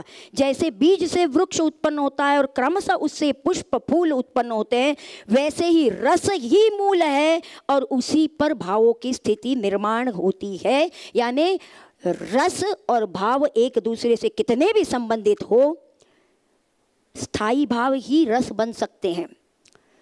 अब बहुत सारे भाव हैं, रति, हास, शोक, क्रोध, उत्साह, भय, जुगुप्सा, विस्मय, ये अष्टस्थायी भाव है। श्रृंगार, हास्य, करुण, रौद्र, वीर, हास्य, भयानक, ये अष्टरस हैं। ये अष्टरस सिर्फ स्थायी भाव ही क्यों पहुंच सकते हैं रस तक? सात्विक भाव यानी स्तंभ, स्वेद, रोमांच, स्वरभंग, वैवर्ण्य, अश्रु, प्रलय, ये सात्विक भाव है, वो क्यों नहीं पहुंच सकते? निर्वेद, ग्लानि, शंका, असूया, मद, श्रम, आलस्यम, दैन्यम, चिंता, मोह, स्मृति, धृति, ये 33 व्यभिचारी है, वो क्यों नहीं पहुंच सकते हैं? ये सवाल आता है सबके मन में। तो इस सवाल का बहुत सिंपल सा जवाब भरत देते, यथा नराणाम नृपति ही शिष्याणाम च यथा गुरु एवं ही सर्वभावानाम भावः स्थायी महान इह। जैसे नरों में राजा, मनुष्य में राजा श्रेष्ठ है, शिष्यों में गुरु श्रेष्ठ है, वैसे ही भावों में स्थायी भाव श्रेष्ठ है। बाकी सब आते जाते रहते हैं। श्रृंगार में से हास्य की निर्वृत्ति बहुत सिंपल है। मुझे बहुत प्यार का श्रृंगार दिखाना है, मैं बिना हंसे तो कर नहीं सकती, है ना। रौद्र, एक चिल्लाया तो वो पहले ही ऊँ हो जाएगा। करुण रस की निर्मिति, रौद्र में से करुण की उत्पत्ति हो गई। वीर, बहुत कुछ वीर, बहुत वीरता भरा कार्य के हा वाह वाह करके दिखा देते हैं। मोदी जी आज जो कुछ दिखा रहे हैं वो वीरता ही है, फिर हम सिर्फ अद्भुत रस में ऐसे बैठे रहते हैं देखते। तो देखो, कोई दानवीर होता है, कोई धर्मवीर होता है, कोई मानवीर होता है, कोई शूरवीर होता है, कोई कर्मवीर होता है। हमारे मोदी जी कर्मवीर हैं, और वो कर्मवीर हैं इसीलिए हमारे में अद्भुत रस की निर्मित कर सकते हैं। और फाइनली बीभत्स, बीभत्स मतलब ऐसे, तो उससे ऑलरेडी हमें भयानक रस की निर्मित हो जाती है। क्या बाप रे कितना गंदा है, कैसे होगा, कैसे डर सा आ जाता है। तो श्रृंगार, रौद्र, वीर और बीभत्स ये 4 मूल रस है, और उसी में से हास्य, करुण, अद्भुत और भयानक ये 4 दूसरे रसों की निष्पत्ति होती है। नेक्स्ट स्लाइड दिखाइए। रस के उन्होंने रंग बताए हैं, बहुत प्यारे से रंग हैं। कृष्ण का रंग श्याम रंग है, श्रृंगार का रंग भी श्याम ही है। प्रेम का रंग श्याम है, वही श्रृंगार श्याम है, वही तू कृष्ण है। और उसके बाद हास्य का रंग सफ़ेद है। आप कौन से हास्य की बात कर रहे हैं? स्मित की बात कर रहे हो, हसीत की कर रहे हो, अति हसीत, उच्च हसीत, कौन से हसीत? आप सब शीत वस्त्र में स्मित करके बैठे हुए गुणीजन सद्गुरु महाजन हैं, इसलिए शीत वस्त्र ये हास्य का बहुत बड़ा, बहुत ही अति प्रेम भरा रंग दिया गया है। कपोत रंग करुण को है, और लाल रंग रक्त रंग रौद्र का है, गौर रंग वीर का है, और कृष्ण यानी काला रंग भयानक के लिए दिया गया है। नील वर्ण बीभत्स के लिए है, और पीत वर्ण येलो रंग अद्भुत रंग के लिए। आगे जाइए। आगे वो कहते हैं श्रृंगार का भगवान, श्रृंगार की देवता विष्णु है, हास्य की देवता प्रमथ है, रौद्र की रुद्र और करुण की यम देवता है, बीभत्स के महाकाल है, और भयानक की काल देवता है, वीर रस के महेंद्र देवता हैं, इंद्र हैं, और अद्भुत के ब्रह्म। ब्रह्मा तो सृष्टि करते हैं, अद्भुत सृष्टि है, तो अद्भुत रस उन्हीं को दिया गया है। तो देखिए कि भरत कोई रस के बारे में जितनी आधि भौतिक आधि दैविक जितनी बातें हो सकती है सभी करते हैं, और परमोच्च वो कहते हैं, और इसीलिए रस को वही सहा, रसो वही सहा उपनिषद में कहा गया है। रस ही पर ब्रह्म है, रस ही सच्चित आनंद है, रस ही ब्रह्मानंद सहोदर है। इसलिए अगर रस की प्राप्ति करनी है तो सत्व शुद्ध होना चाहिए, समाहित होना चाहिए, और समाधि अवस्था की होनी चाहिए। और कवि के मन में रहा हुआ, कवेर अंतर्गतम भावम भावयन उच्यते, कवि के मन में रहा हुआ भाव अगर लोगों तक पेश करना है, अगर लोगों तक पहुंचाना है, तो वो सत्व द्वारा और विविध भावों के आधार लेके जाना है। यही अध्यात्म प्रमाण है। आगे जाएंगे। लोक प्रमाण। लोक प्रमाण में पहले ही वो कह चुके हैं कि लोक प्रमाण, वेद प्रमाण और अध्यात्म प्रमाण, ऐसे 3 प्रमाण नाट्य में प्रसिद्ध हैं।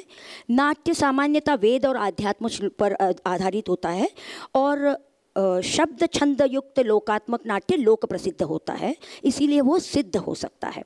मगर यहाँ प्रश्न ये उठता है, देखिए सवाल बहुत गहरा है, शास्त्र आज का प्रॉब्लम कैसे सॉर्ट आउट करेंगे? आज की राजनीति सॉर्ट आउट करनी है, आपके शास्त्र कर सकते हैं? ये सवाल किसी ने पूछा, तो उसका जवाब भी भरत दे देते हैं। भरत कहते हैं कि शास्त्र भले कालातीत हैं, मगर लोक प्रमाण, लोक में जो प्रचलित है, लोगों में जो कुछ हो रहा है वो निरंतर परिवर्तनशील है, निरंतर प्रगति युक्त है, और इसीलिए लोक प्रमाण सर्वश्रेष्ठ प्रमाण है। शास्त्र प्रमाण और आध्यात्म प्रमाण को मानिए, समझिए, और उसको आज के युग में लोक प्रमाण में एप्लीकेशन करिए, तो ही आप उसको जी सकते हैं। इसीलिए लोक प्रमाण सर्वश्रेष्ठ प्रमाण है, और पाणिनि भी इसका कहते हैं। पाणिनि का एक स्तोत्र है गुरुजी, शास्त्राद रूढ़ीय बलीयसी। शास्त्र और रूढ़ी दोनों में अगर झगड़ा हो जाए, शास्त्र और परंपरा दोनों में झगड़ा हो जाए, तो रूढ़ी बली ऐसी है, परंपरा बलवान है, ऐसा पाणिनि भी कहते हैं, भरत भी यही कह रहे हैं। यानी सभी प्रमाण के बावजूद लोक प्रमाण सभी सर्वश्रेष्ठ है। जो भी लोक प्रचलित है उसको पहले मान दीजिए, जबकि आज के युग में ये तो फोक डांसर है, ये तो ट्राइबल डांसर है, ऐसे करके तुच्छता होती है, गलत है। लोक नृत्य ट्राइबल नृत्य या तो लोकनाट्य, लोक उनको प्राधान्य दीजिए, उन्हीं के आधार पे आप जिंदा हैं ऐसा समझिए, उन्हीं के आधार पे शास्त्र हैं, उन्हीं के आधार पर आज हम खड़े हैं और उन्हीं को हमें अपने नतमस्तक करना चाहिए।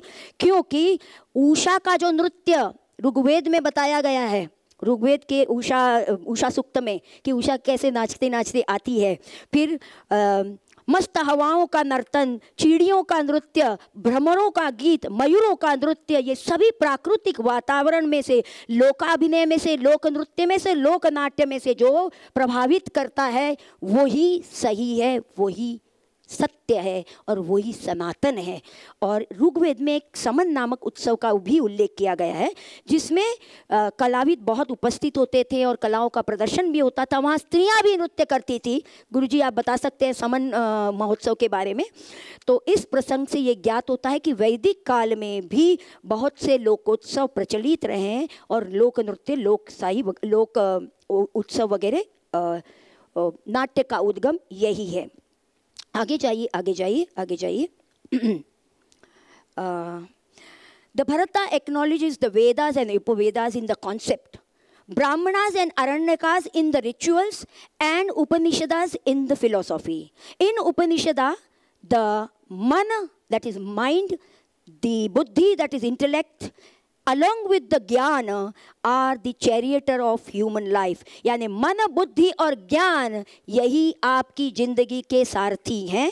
According to Bharata, the अनुशासन, the discipline of the artist or the creator is necessary for the probability and possibility of the total experience of the drama. Life is the sadhana, tapa and yoga to attain. Next पर जाइए, हाँ correct.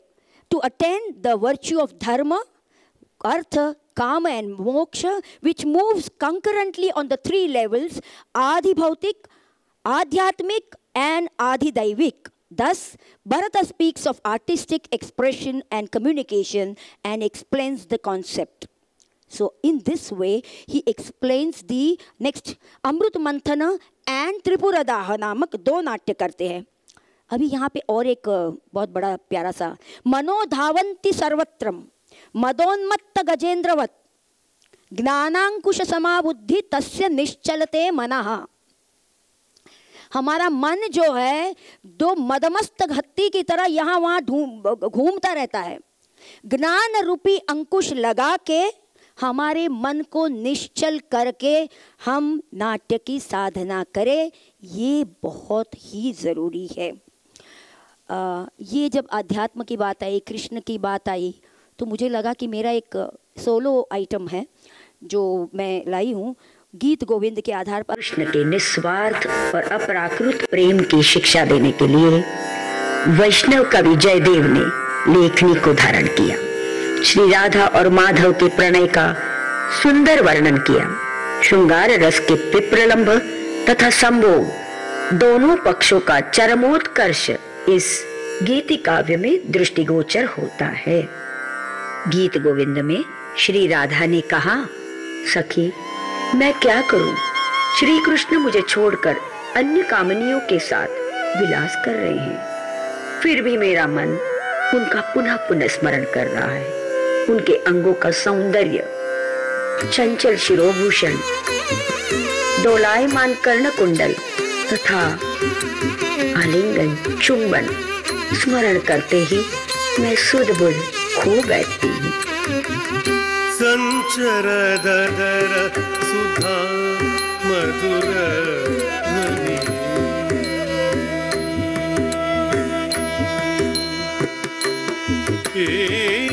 संचरदर सुधा मधुर ध्वनि, मुखरित मोहन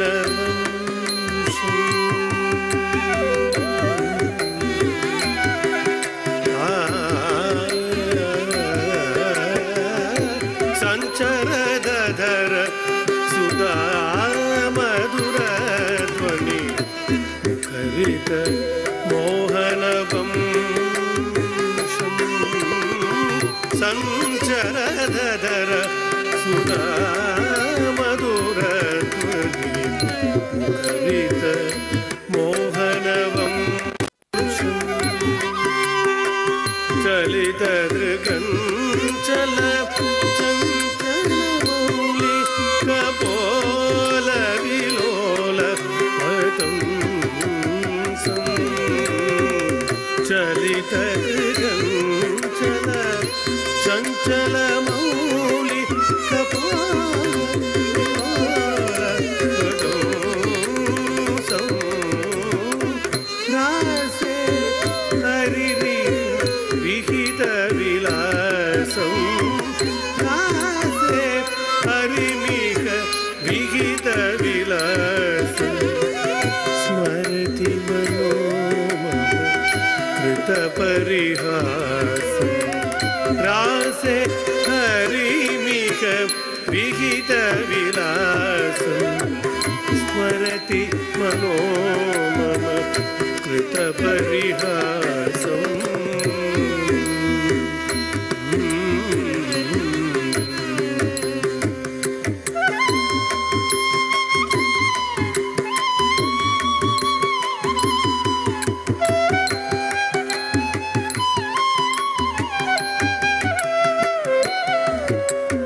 श्री राधा विरह से जर्जरित हो गई, विदीर्ण हो गई। रात भर अपनी व्यथा का संदेश प्रति संदेश पहुंचाती रही। प्रातः समय श्री कृष्ण उनके सामने उपस्थित होकर प्रणाम करते हुए अनुनय करने लगे, परंतु काम पीड़ा से जर्जरिता श्री कृष्ण के शरीर में संभोग का चिन्ह देखकर श्री राधा अधिक अधीर हो गई और उनमें असूया भाव प्रवाहित होने लगा और वे कहने लगी,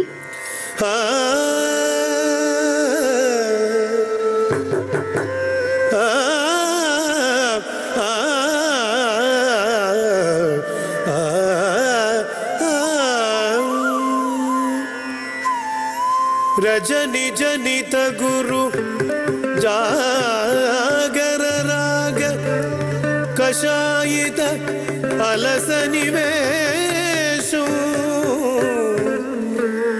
वखति नयन अनुरागमिव स्फुट मुदित रसाभिनिवेशं हरि हरि हरि हरि या हि माधव या हि केशव भवद कैतव वादं या हि माधव या हि केशव भवद कैतव वादं तमनुसर सरसीरुहलोचन तमनुसर सरसीरुहलोचन या तव हरति विषादं या तव हरति विषादं हरि हरि या हि माधव या हि केशव भवद कैतव वादं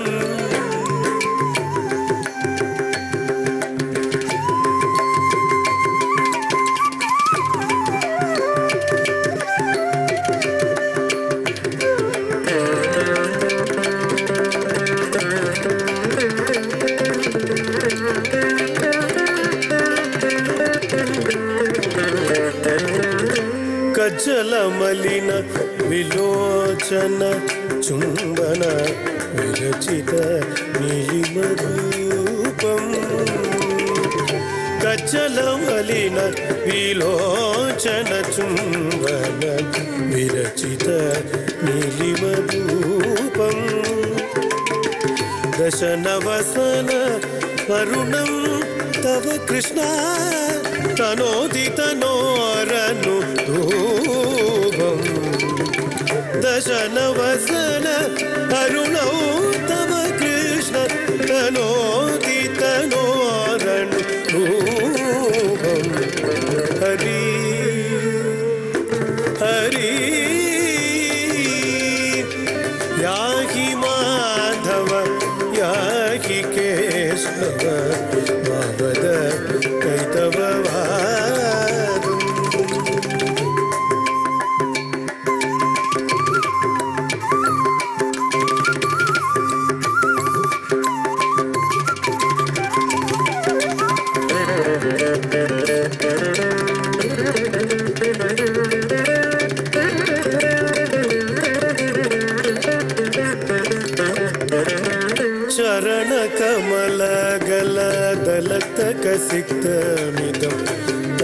हृदयम् उदारम् चरणकमलगलदलकसिक्तम् इदं तव हृदयम् उदारम् दर्शयतीव बहिर्मदनद्रुम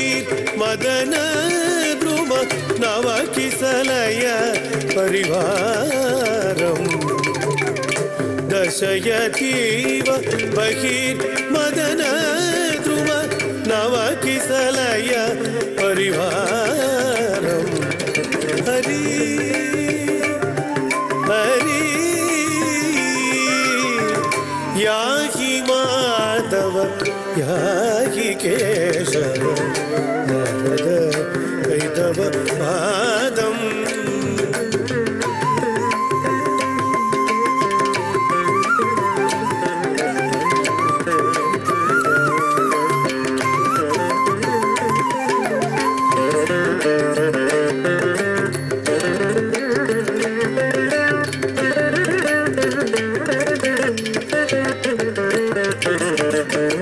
दशनपदं भवदधरगतं मम जनयति चेतसि खेदम् दशनपदं भवदधरगतं मम जनयति चेतसि खेदम् कथयसि कथमधुनापि मया सह तव वपुरेतत भेदम् कथयति कथमधुनापि मया सह तव वपुरेतत भेदम् हरि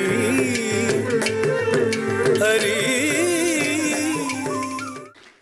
ये खंडिता थी, राधा भी खंडिता के रूप में थी, जो कृष्ण से झगड़ा कर रही है कि तुम्हारे शरीर पे देखो इतना लंबा सा बाल है, कहाँ से आया?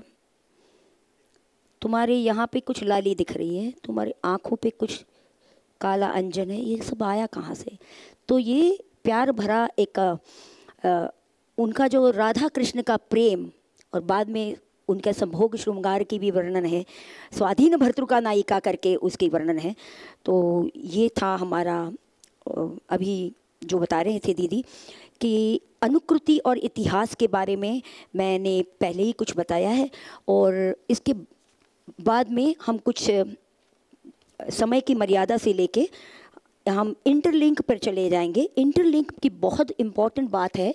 चैप्टर्स नेक्स्ट पे जाइए। पहले चैप्टर वेद प्रमाण है, दूसरे में वेद है, इतिहास है, अध्यात्म है और योग है, और चौथा पॉइंट जो मैं 5 पॉइंट करने वाली थी, तो I will just go faster, ये सब हम नहीं देखेंगे अभी। और इसमें चैप्टर वाइज है, और सेकंड चैप्टर में वो आर्किटेक्चर की बात करते हैं, जहाँ पे स्तंभ, मत्तवारिणी, भित्ति कर्म, चित्रकर्म, रंगपीठ, दारू कर्म, मंडप कैसे, मतलब लकड़े के शिल्प कैसे बनाए जाएं, खंबे कैसे लगाए जाएं, वगैरह वगैरह। और चतुश्र, त्रिश्र और विकृष्ट ऐसे 3 प्रकार के स्टेज के बारे में बताया गया है। चौथे अध्याय में जैसे मैंने बोला 108 करण, अंगहार, पिंडीहार, कोरियोग्राफी, नृत्य और अपने आप की क्या बोलते हैं शरीर सौष्ठव के बारे में बताया गया है। 5वां जो अध्याय है वो तीसरे अध्याय में रंग देवता पूजन भी बताया गया है। सॉरी, 5वें अध्याय में, I am just going little faster, रंगमंच के अंदर क्या क्या विधियां होनी चाहिए। आप जो भी रंगमंच के पहले बैक स्टेज पे काम करते होंगे, जैसे अभी यहाँ पे देखा गया था कि लाइट बराबर है, साउंड बराबर है, ये बराबर है, इसकी सब चेकिंग, वही बात भरत करते हैं कि रंगमंच के यवनिका का अंदर पहले क्या करना चाहिए। 10 प्रकार हैं, और यवनिका के बाहर कितने हैं वो प्रकार के बारे में गीतक, उत्थापन, परिवर्तन वगैरह बताते हैं। 6ठा अध्याय जो मैंने कहा, उन्होंने रस, मन, समाधि, सत्व, निर्वेद, संचार, संसार, दुख, धर्म, कर्म, ध्यान, धारणा इत्यादि के बारे में बताते हैं। वैसे ही 7वें अध्याय में वो भाव के विविध अंगों के बारे में बताते हैं, जिसमें स्थायी भाव, व्यभिचारी भाव और सात्विक भाव के बारे में बताते हैं। 8वां अध्याय जो 8वां अध्याय है उसमें शिर, दृष्टि, पहले उपांग है, आप में विश्व के कोई भी कोश में नहीं होंगे इतने विभाग वो उपांग के देते हैं। जैसे कि आपके भ्रू हैं, 9 प्रकार के भ्रू बताएंगे, और वो भ्रू मानस शास्त्र से निगड़ित हैं। कैसे? चिंता में आदमी यूं करेगा,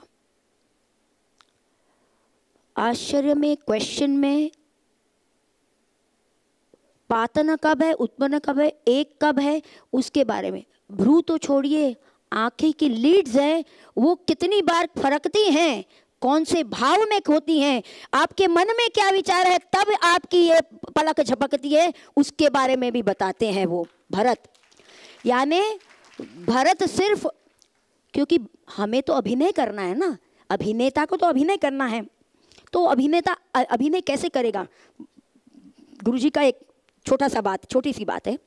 मौनम काल विलंबश्च प्रयाणम भूमि दर्शनम भ्रुकुटी अन्यमुखी वार्ता नकारम षड्विधम स्मृतम। ये शारीरिक 6 क्रियाएं ऐसी हैं जो नकार करती हैं, नकार देती हैं। जैसे बच्चे आई मेरे पास, पढ़ाई, बेटा होमवर्क किया, चुप, नकार। मौनम, मौनम, भूमि दर्शनम, प्रयाणम, कुछ और। टीचर वो ना ऐसा घर में हुआ ना, कुछ अलग ही बात करने। शरीर की आपकी क्रिया आपकी मनस्थिति बता देती है। आप ना कह रहे हो, ये सिर्फ आपका शरीर ही बता देता है। ये पूरा नाट्य के हर एक अंग उपांग की, हर उपांग जब किया जाता है, जैसे कि आप ऐसे स्थान में बैठे हैं, आप सुनना चाहते हैं या बोर हो गए हो, वो आपका स्थान बताते हैं। आपके हस्त की परिस्थिति, आप उत्संग हस्त में हो, आप क्यूरियोसिटी यानी मुष्टि हस्त यहाँ है, चिंताग्रस्त है, सूची हस्त यहाँ है, यानी आपको ये अध्ययन करने की अपेक्षा है। आप यूं बैठे हो, मतलब आप कंटाल गए हो, ये लेक्चर कब खत्म हो, हम जल्दी से चले जाएं, ये भावना दर्शाता है। ये यानी पहले के राजा के पुत्रों को, राजपुत्रियों को नृत्य शिक्षक के पास भेजा जाता था। क्यों भेजा जाता था? ये शरीर शास्त्र, ये मानस शास्त्र से कैसे जुड़ा हुआ है। सामने वाला, आने वाला आपको आदर से आ रहा है, ये बिना आदर से आपके सामने आ रहा है, वो आपको यूं ही पता हो जाएगा।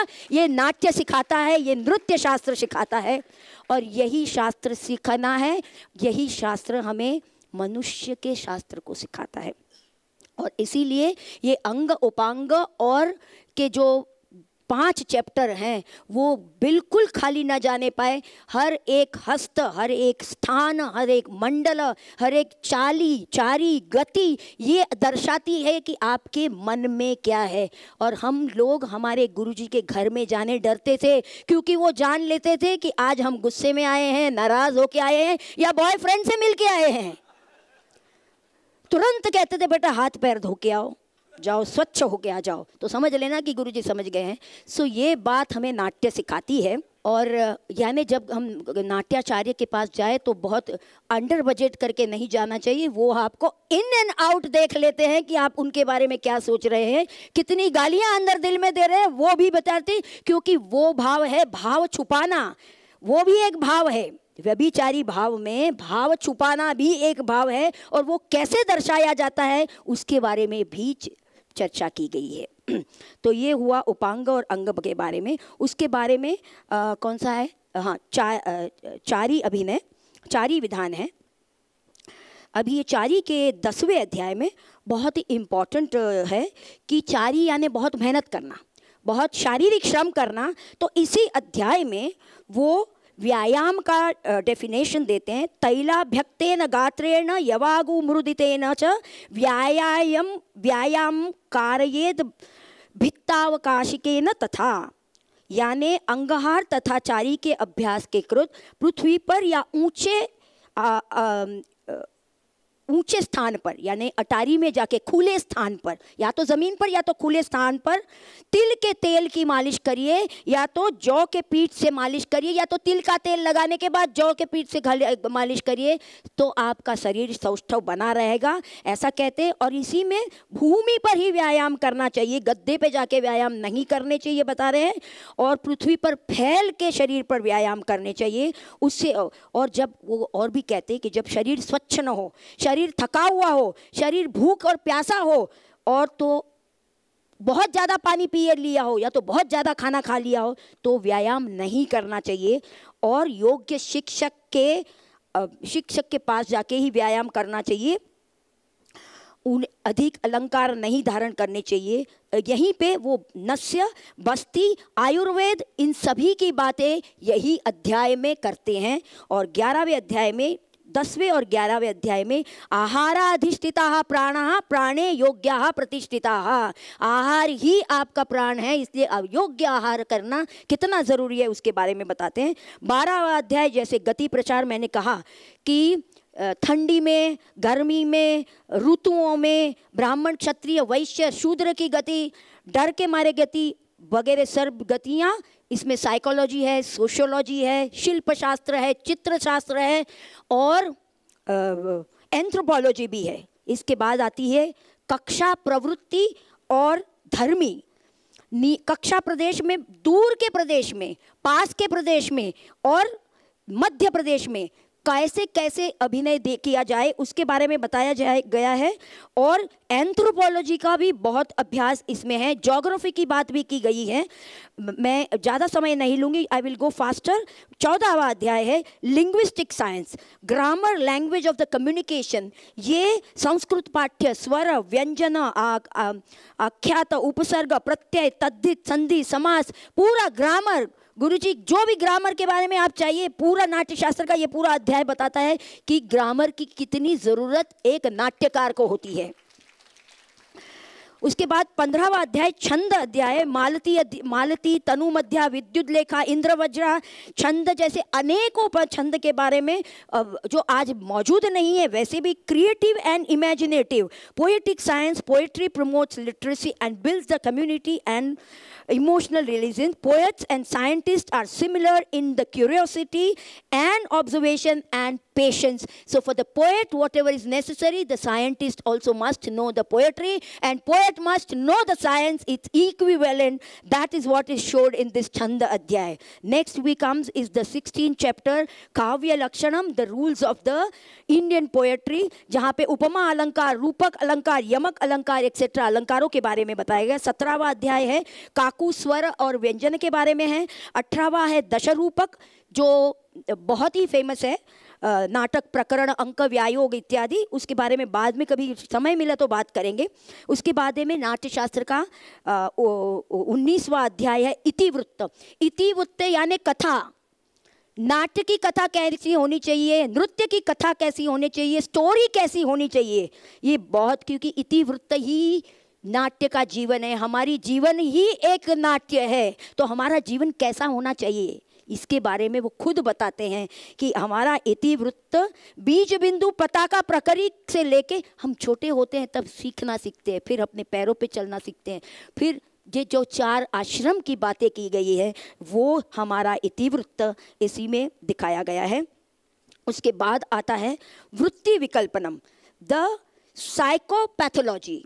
उसके बाद है वृत्ति विकल्पन, यानी सात्वती, कैशिकी, आर्यभटी, ये जो वृत्तियां हैं, कॉग्निटिव साइंस, साइकोलॉजी, हमारी मानसिक अवस्थाएं कैसी कैसी बदलती रहती हैं उसके बारे में दिखाया गया है। 21वां अध्याय है नेपथ्य, makeup, stage, setting, costume, fashion designing. ये मुखौटे हैं, ये मुखौटे हम मेकअप लगा के मुखौटा ही लगाते हैं। एक बार मुखौटा आ गया तो हम वो पात्र में चले जाते हैं, चाहे राम का मुखौटा हो चाहे कृष्ण का हो, ये मुखौटे दर्शाते हैं। यही हमारा आहार्य अभिनय है। उसके बाद आता है सामान्य अभिनय, human kinetics. The human kinetics are beautifully mention here in the, यानी स्त्री के अंगज अभिनय। अंगज अभिनय मतलब अंग में ही होता है, हाव भाव हेला, कुछ भी करो तो वो ऐसे करके मुस्काएगी तो वो स्त्री होगी। तो तो वो हाव भाव हिलाए। पुरुष नहीं करेंगे ऐसे, वो कभी करेंगे नहीं, क्योंकि उनके अंग में वो नहीं है। अंगज अभिनय यानी अंगज भाव हैं हमारे ये। उसके बाद है स्त्रियों के स्वभाव अलंकार, स्वाभाविक अलंकार, अंगज अलंकार स्वाभाविक अलंकार हैं।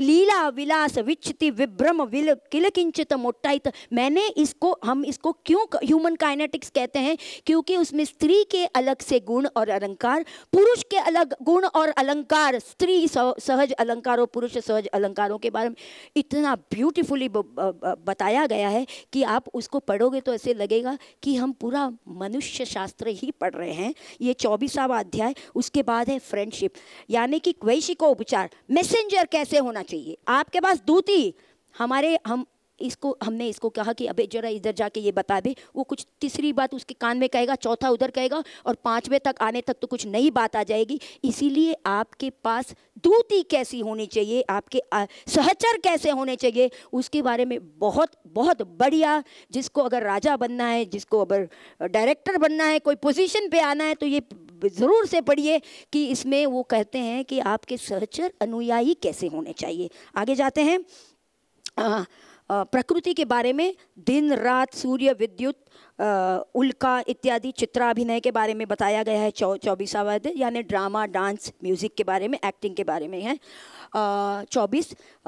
उसके बाद के चित्र मैं इसलिए नहीं लाई हूँ क्योंकि वो गवर्नमेंट पब्लिकेशन है और वो अभी पब्लिश होने बाकी हैं। ये 24 मैंने 2 बुक्स आपको दी, तो वो उसके बारे में सिर्फ बता देती हूँ कि 25वां अध्याय जो है वो प्रकृति विवेचन है, 26 अध्याय जो है वो सिद्धि की बात करता है। जो मैंने बोला, मानुषी यानी शारीरी, वांगमयी और दैवी यानी त्रिविध होती, दैवकृत, शत्रुकृत और प्राशनिक स्वरूप में हो जाती है, प्रेक्षकों के द्वारा हो जाती है। और इसके बाद सिद्धि के बाद आती है 28 आतोद्य लक्षणम है, जैसे 28, 29, 30, 31, 32 ताल और म्यूज़िक के हैं, और 33, 34 गायक के गुण, गायक के दोष, और 35 में है भूमिका, यानी देवता, राक्षस, राजा, कुमार, सेनापति, भूमिका, हर भूमिका कैसी होनी चाहिए उसके बारे में बताया गया था। और लास्ट में जो 36वां अध्याय, भरत पुत्रों को जो शाप प्राप्त हुआ था और नहुष द्वारा स्वर्ग से नाट्य को वापस लाया गया, उसके बारे में 36 और 37 अध्याय है। यानी इस तरह से हर कला, हर एक साइंस को इकट्ठा करके ये नाट्यवेद बनाया हो। और फाइनल पॉइंट है मॉरल वैल्यूज़ एंड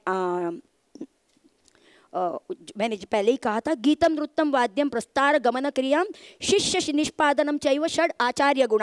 ये आचार्य को गुण, लिखना, गाना, करना, करवा के लेना, सामने से करवाना, बजाना, ताल लेना, गतिशील चैतन्यशाली होना और शिष्य को यशस्वी बनाना, ये सब गुरु का काम है।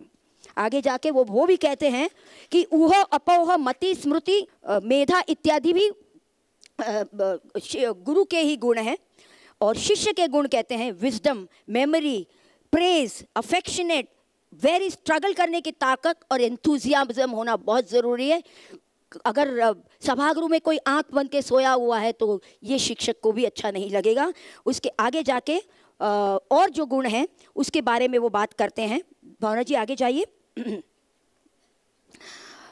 समस्त दान तथा धर्मों में भरत खुद कहते हैं इसका फल सबसे उत्पन्न है, मतलब भरत नाट्य शास्त्र के 36वें अध्याय में करता है कि समस्त दान और धर्म में नाट्य का फल सबसे अधिक बतलाया गया है, क्योंकि अन्य सभी वस्तुओं के दान की अपेक्षा अगर प्रजा को एक सुंदर नाट्य प्रयोग दिखलाया जाए तो वो सबसे श्रेष्ठतम दान है, ऐसा खुद भरत कहता है।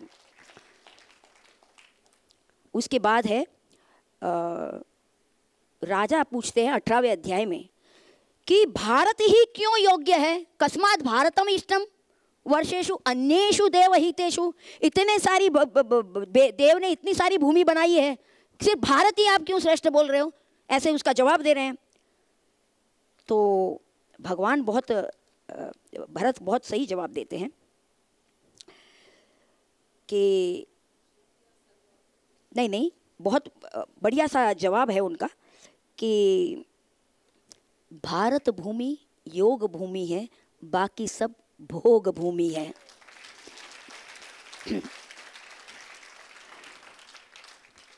उससे आगे जाएंगे हम भावना जी, भारत भूमि ही हृदय है, इमोशनल है, संवेदनशील है, शुभ है और सुगंधी है, स्वर्णमयी है। इसीलिए अभिनव गुप्त आगे जाके यही कहते हैं कि भारत ही योग भूमि और बाकी सब भोग भूमि है।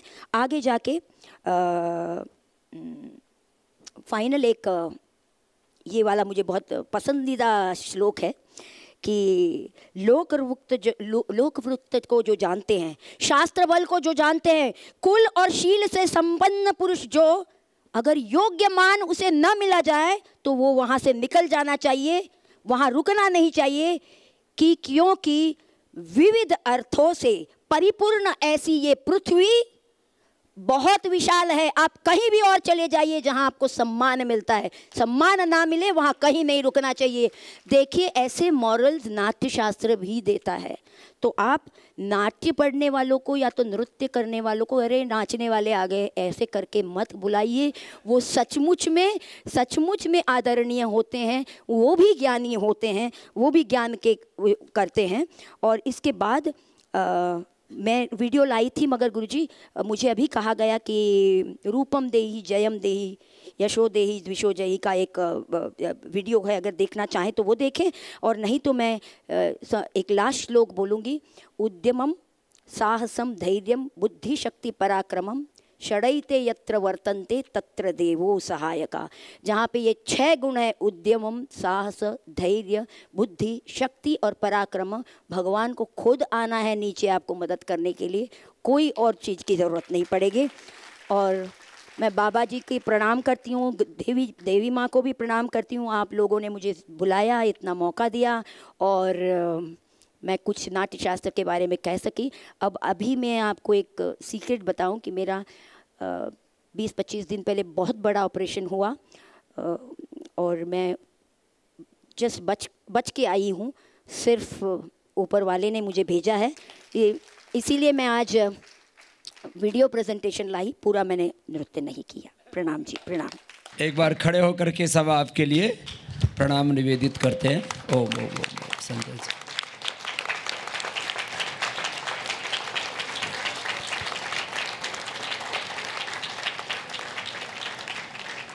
आपने ठीक कहा, ये हमारे खास करके ये जो हमारा महकमा है ना साधुओं का, ये नाचने गाने वालों को बहुत हे दृष्टि से देखता है। और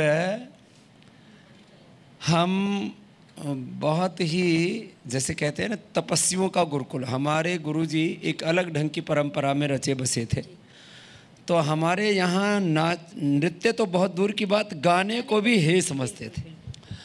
और आज ये भरत मुनि विरचित नाट्य शास्त्र के बारे में आपसे प्रबोधन प्राप्त करके हमको ये लगा जैसे, और आप वैसे तो हर शास्त्र की महिमा होती है, उसके अंत में कहते हैं कि इस शास्त्र का सबसे बड़ा पुण्य है, लेकिन जिस तरह से आपने उस पूरे नाट्य शास्त्र के प्रामाणिकता को, गांधीर्य को, उसकी उपादेयता को और उसके सारे घटकों को खुद जिया भी है। और आज हमको लगा कि ये जो नाट्य शास्त्र है ये भी, इसमें भी हर तत्व के, हर विद्या के 3 तत्व है, तामसिक भी है, सात्विक भी है, रासिक भी है। तो तामसिक और रासिक छोड़ दीजिए, जो आपने वेद, अध्यात्म और लोक प्रमाण के द्वारा जो इसको अलग अलग स्वरूप इसके जो रखे हैं, तो आज हमको बहुत आनंदित है कि आपने हमारी भी नाट्य शास्त्र के बारे में अज्ञानता को दूर कर दिया। और आप ऐसे तो ज्ञान में, आयु में, अनुभव में भी आपका आयुष्य भी मुझे लगता है लेकिन आप इस आयु में भी बहुत ऊर्जा से आप्लावित हैं। और आपको हमें आज नाट्य ऋषिका के रूप में आपको संबोधित करने का मन कर रहा है। आपके भीतर वो इतनी दिव्यता है, आपने संस्कृत को, शास्त्रों को, अपनी वेद परंपरा को और सारे जो हमारे दिव्य तत्व हैं संस्कृति के, हमारी परंपरा के, सनातन के, उनको एक साथ समेटते हुए इसको आपने बहुत सहजता से कहा है। तो बस आप जो है, मैंने इसी वर्ष मतलब अभी साल 6 महीने में ही बोला था कि हम पतंजलि में संगीत शास्त्र और नाट्य शास्त्र भी सिखाएंगे।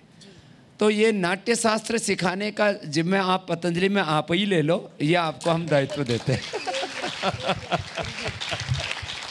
बहुत बहुत ये हमारा सौभाग्य है कि गुरुजी ने आदर से हमें बुलाया, और मुझे लगता है कि नाट्य शास्त्र के बारे में नई पीढ़ी को ज्ञान देने के लिए पतंजलि यूनिवर्सिटी से और अच्छी जगह कोई हो ही नहीं सकती है।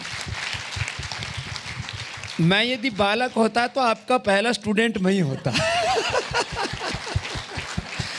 और अभी जो मेरे बालक है ना, ये इनमें से 2-4 सन्यासी भी दूंगा और 2-4-10 सन्यासिनियाँ भी दूंगा।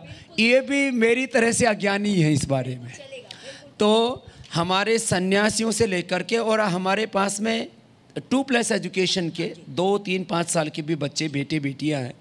तो आपको हर आयु वर्ग के विद्यार्थी मिलेंगे, और आप उनको जैसे जो है भरत मुनि जी ने, ये सच में इसमें थोड़े थोड़े कुछ चैप्टर कम कर देंगे जो श्रृंगार आदि के, ये सब तरह की दुनिया है ना। कोई ऐसे थोड़ी कि जिसको हम जी रहे हैं वही दुनिया है, दुनिया में तो सारे रस हैं।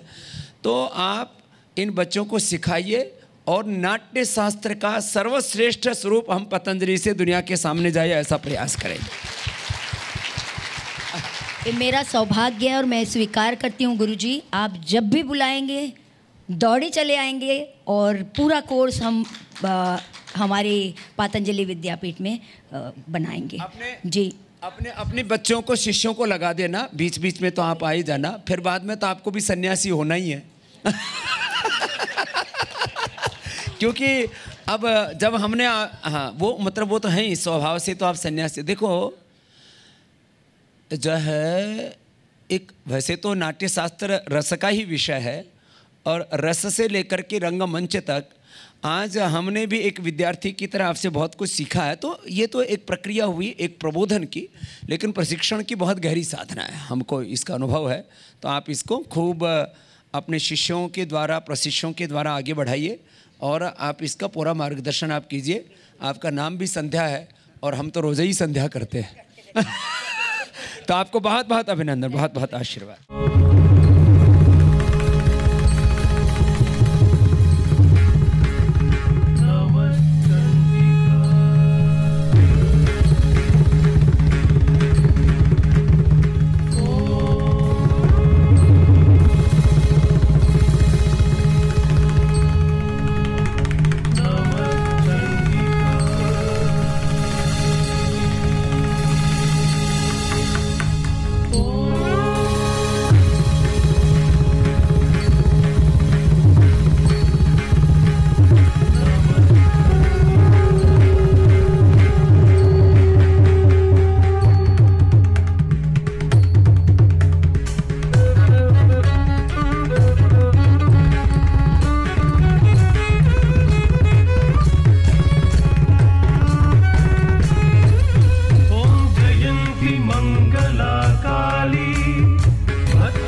din taka da din taka taka din taka da lang taka da din gina na da din ta din taki ta din tagram din ta din ta din taki ta din din ta din ta din tagram ta din ta din tagram din ta din tagram taka din ta din tagram taka din takita didai takita tajam takita didai takita tajam tam tajam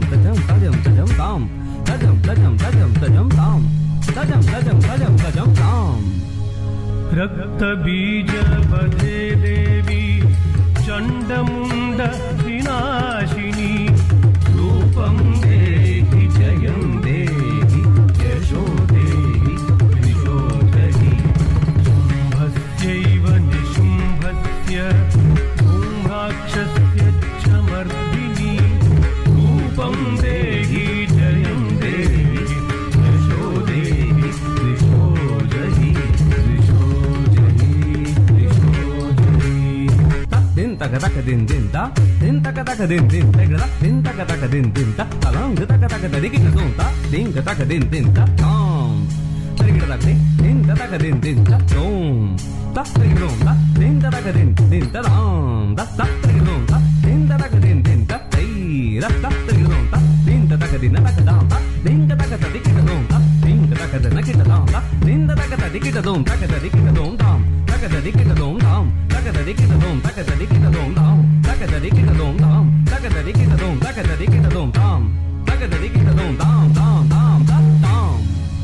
वन्दितांग्री युगे देवी सर्व सौभाग्यदायिनी रूपं देहि जयं देहि यशो देहि विशो जहि अचिन्त्य रूपचरिते सर्वशत्रु विनाशिनी रूपं देहि जयं देहि यशो देहि विशो जहि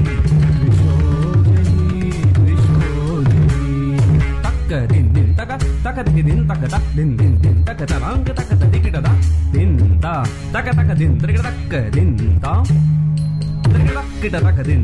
taka din taka din tam kita taka din tam kita taka din taka din tam kita taka din tam taka din kita taka din tam kita taka din tam kita taka din tam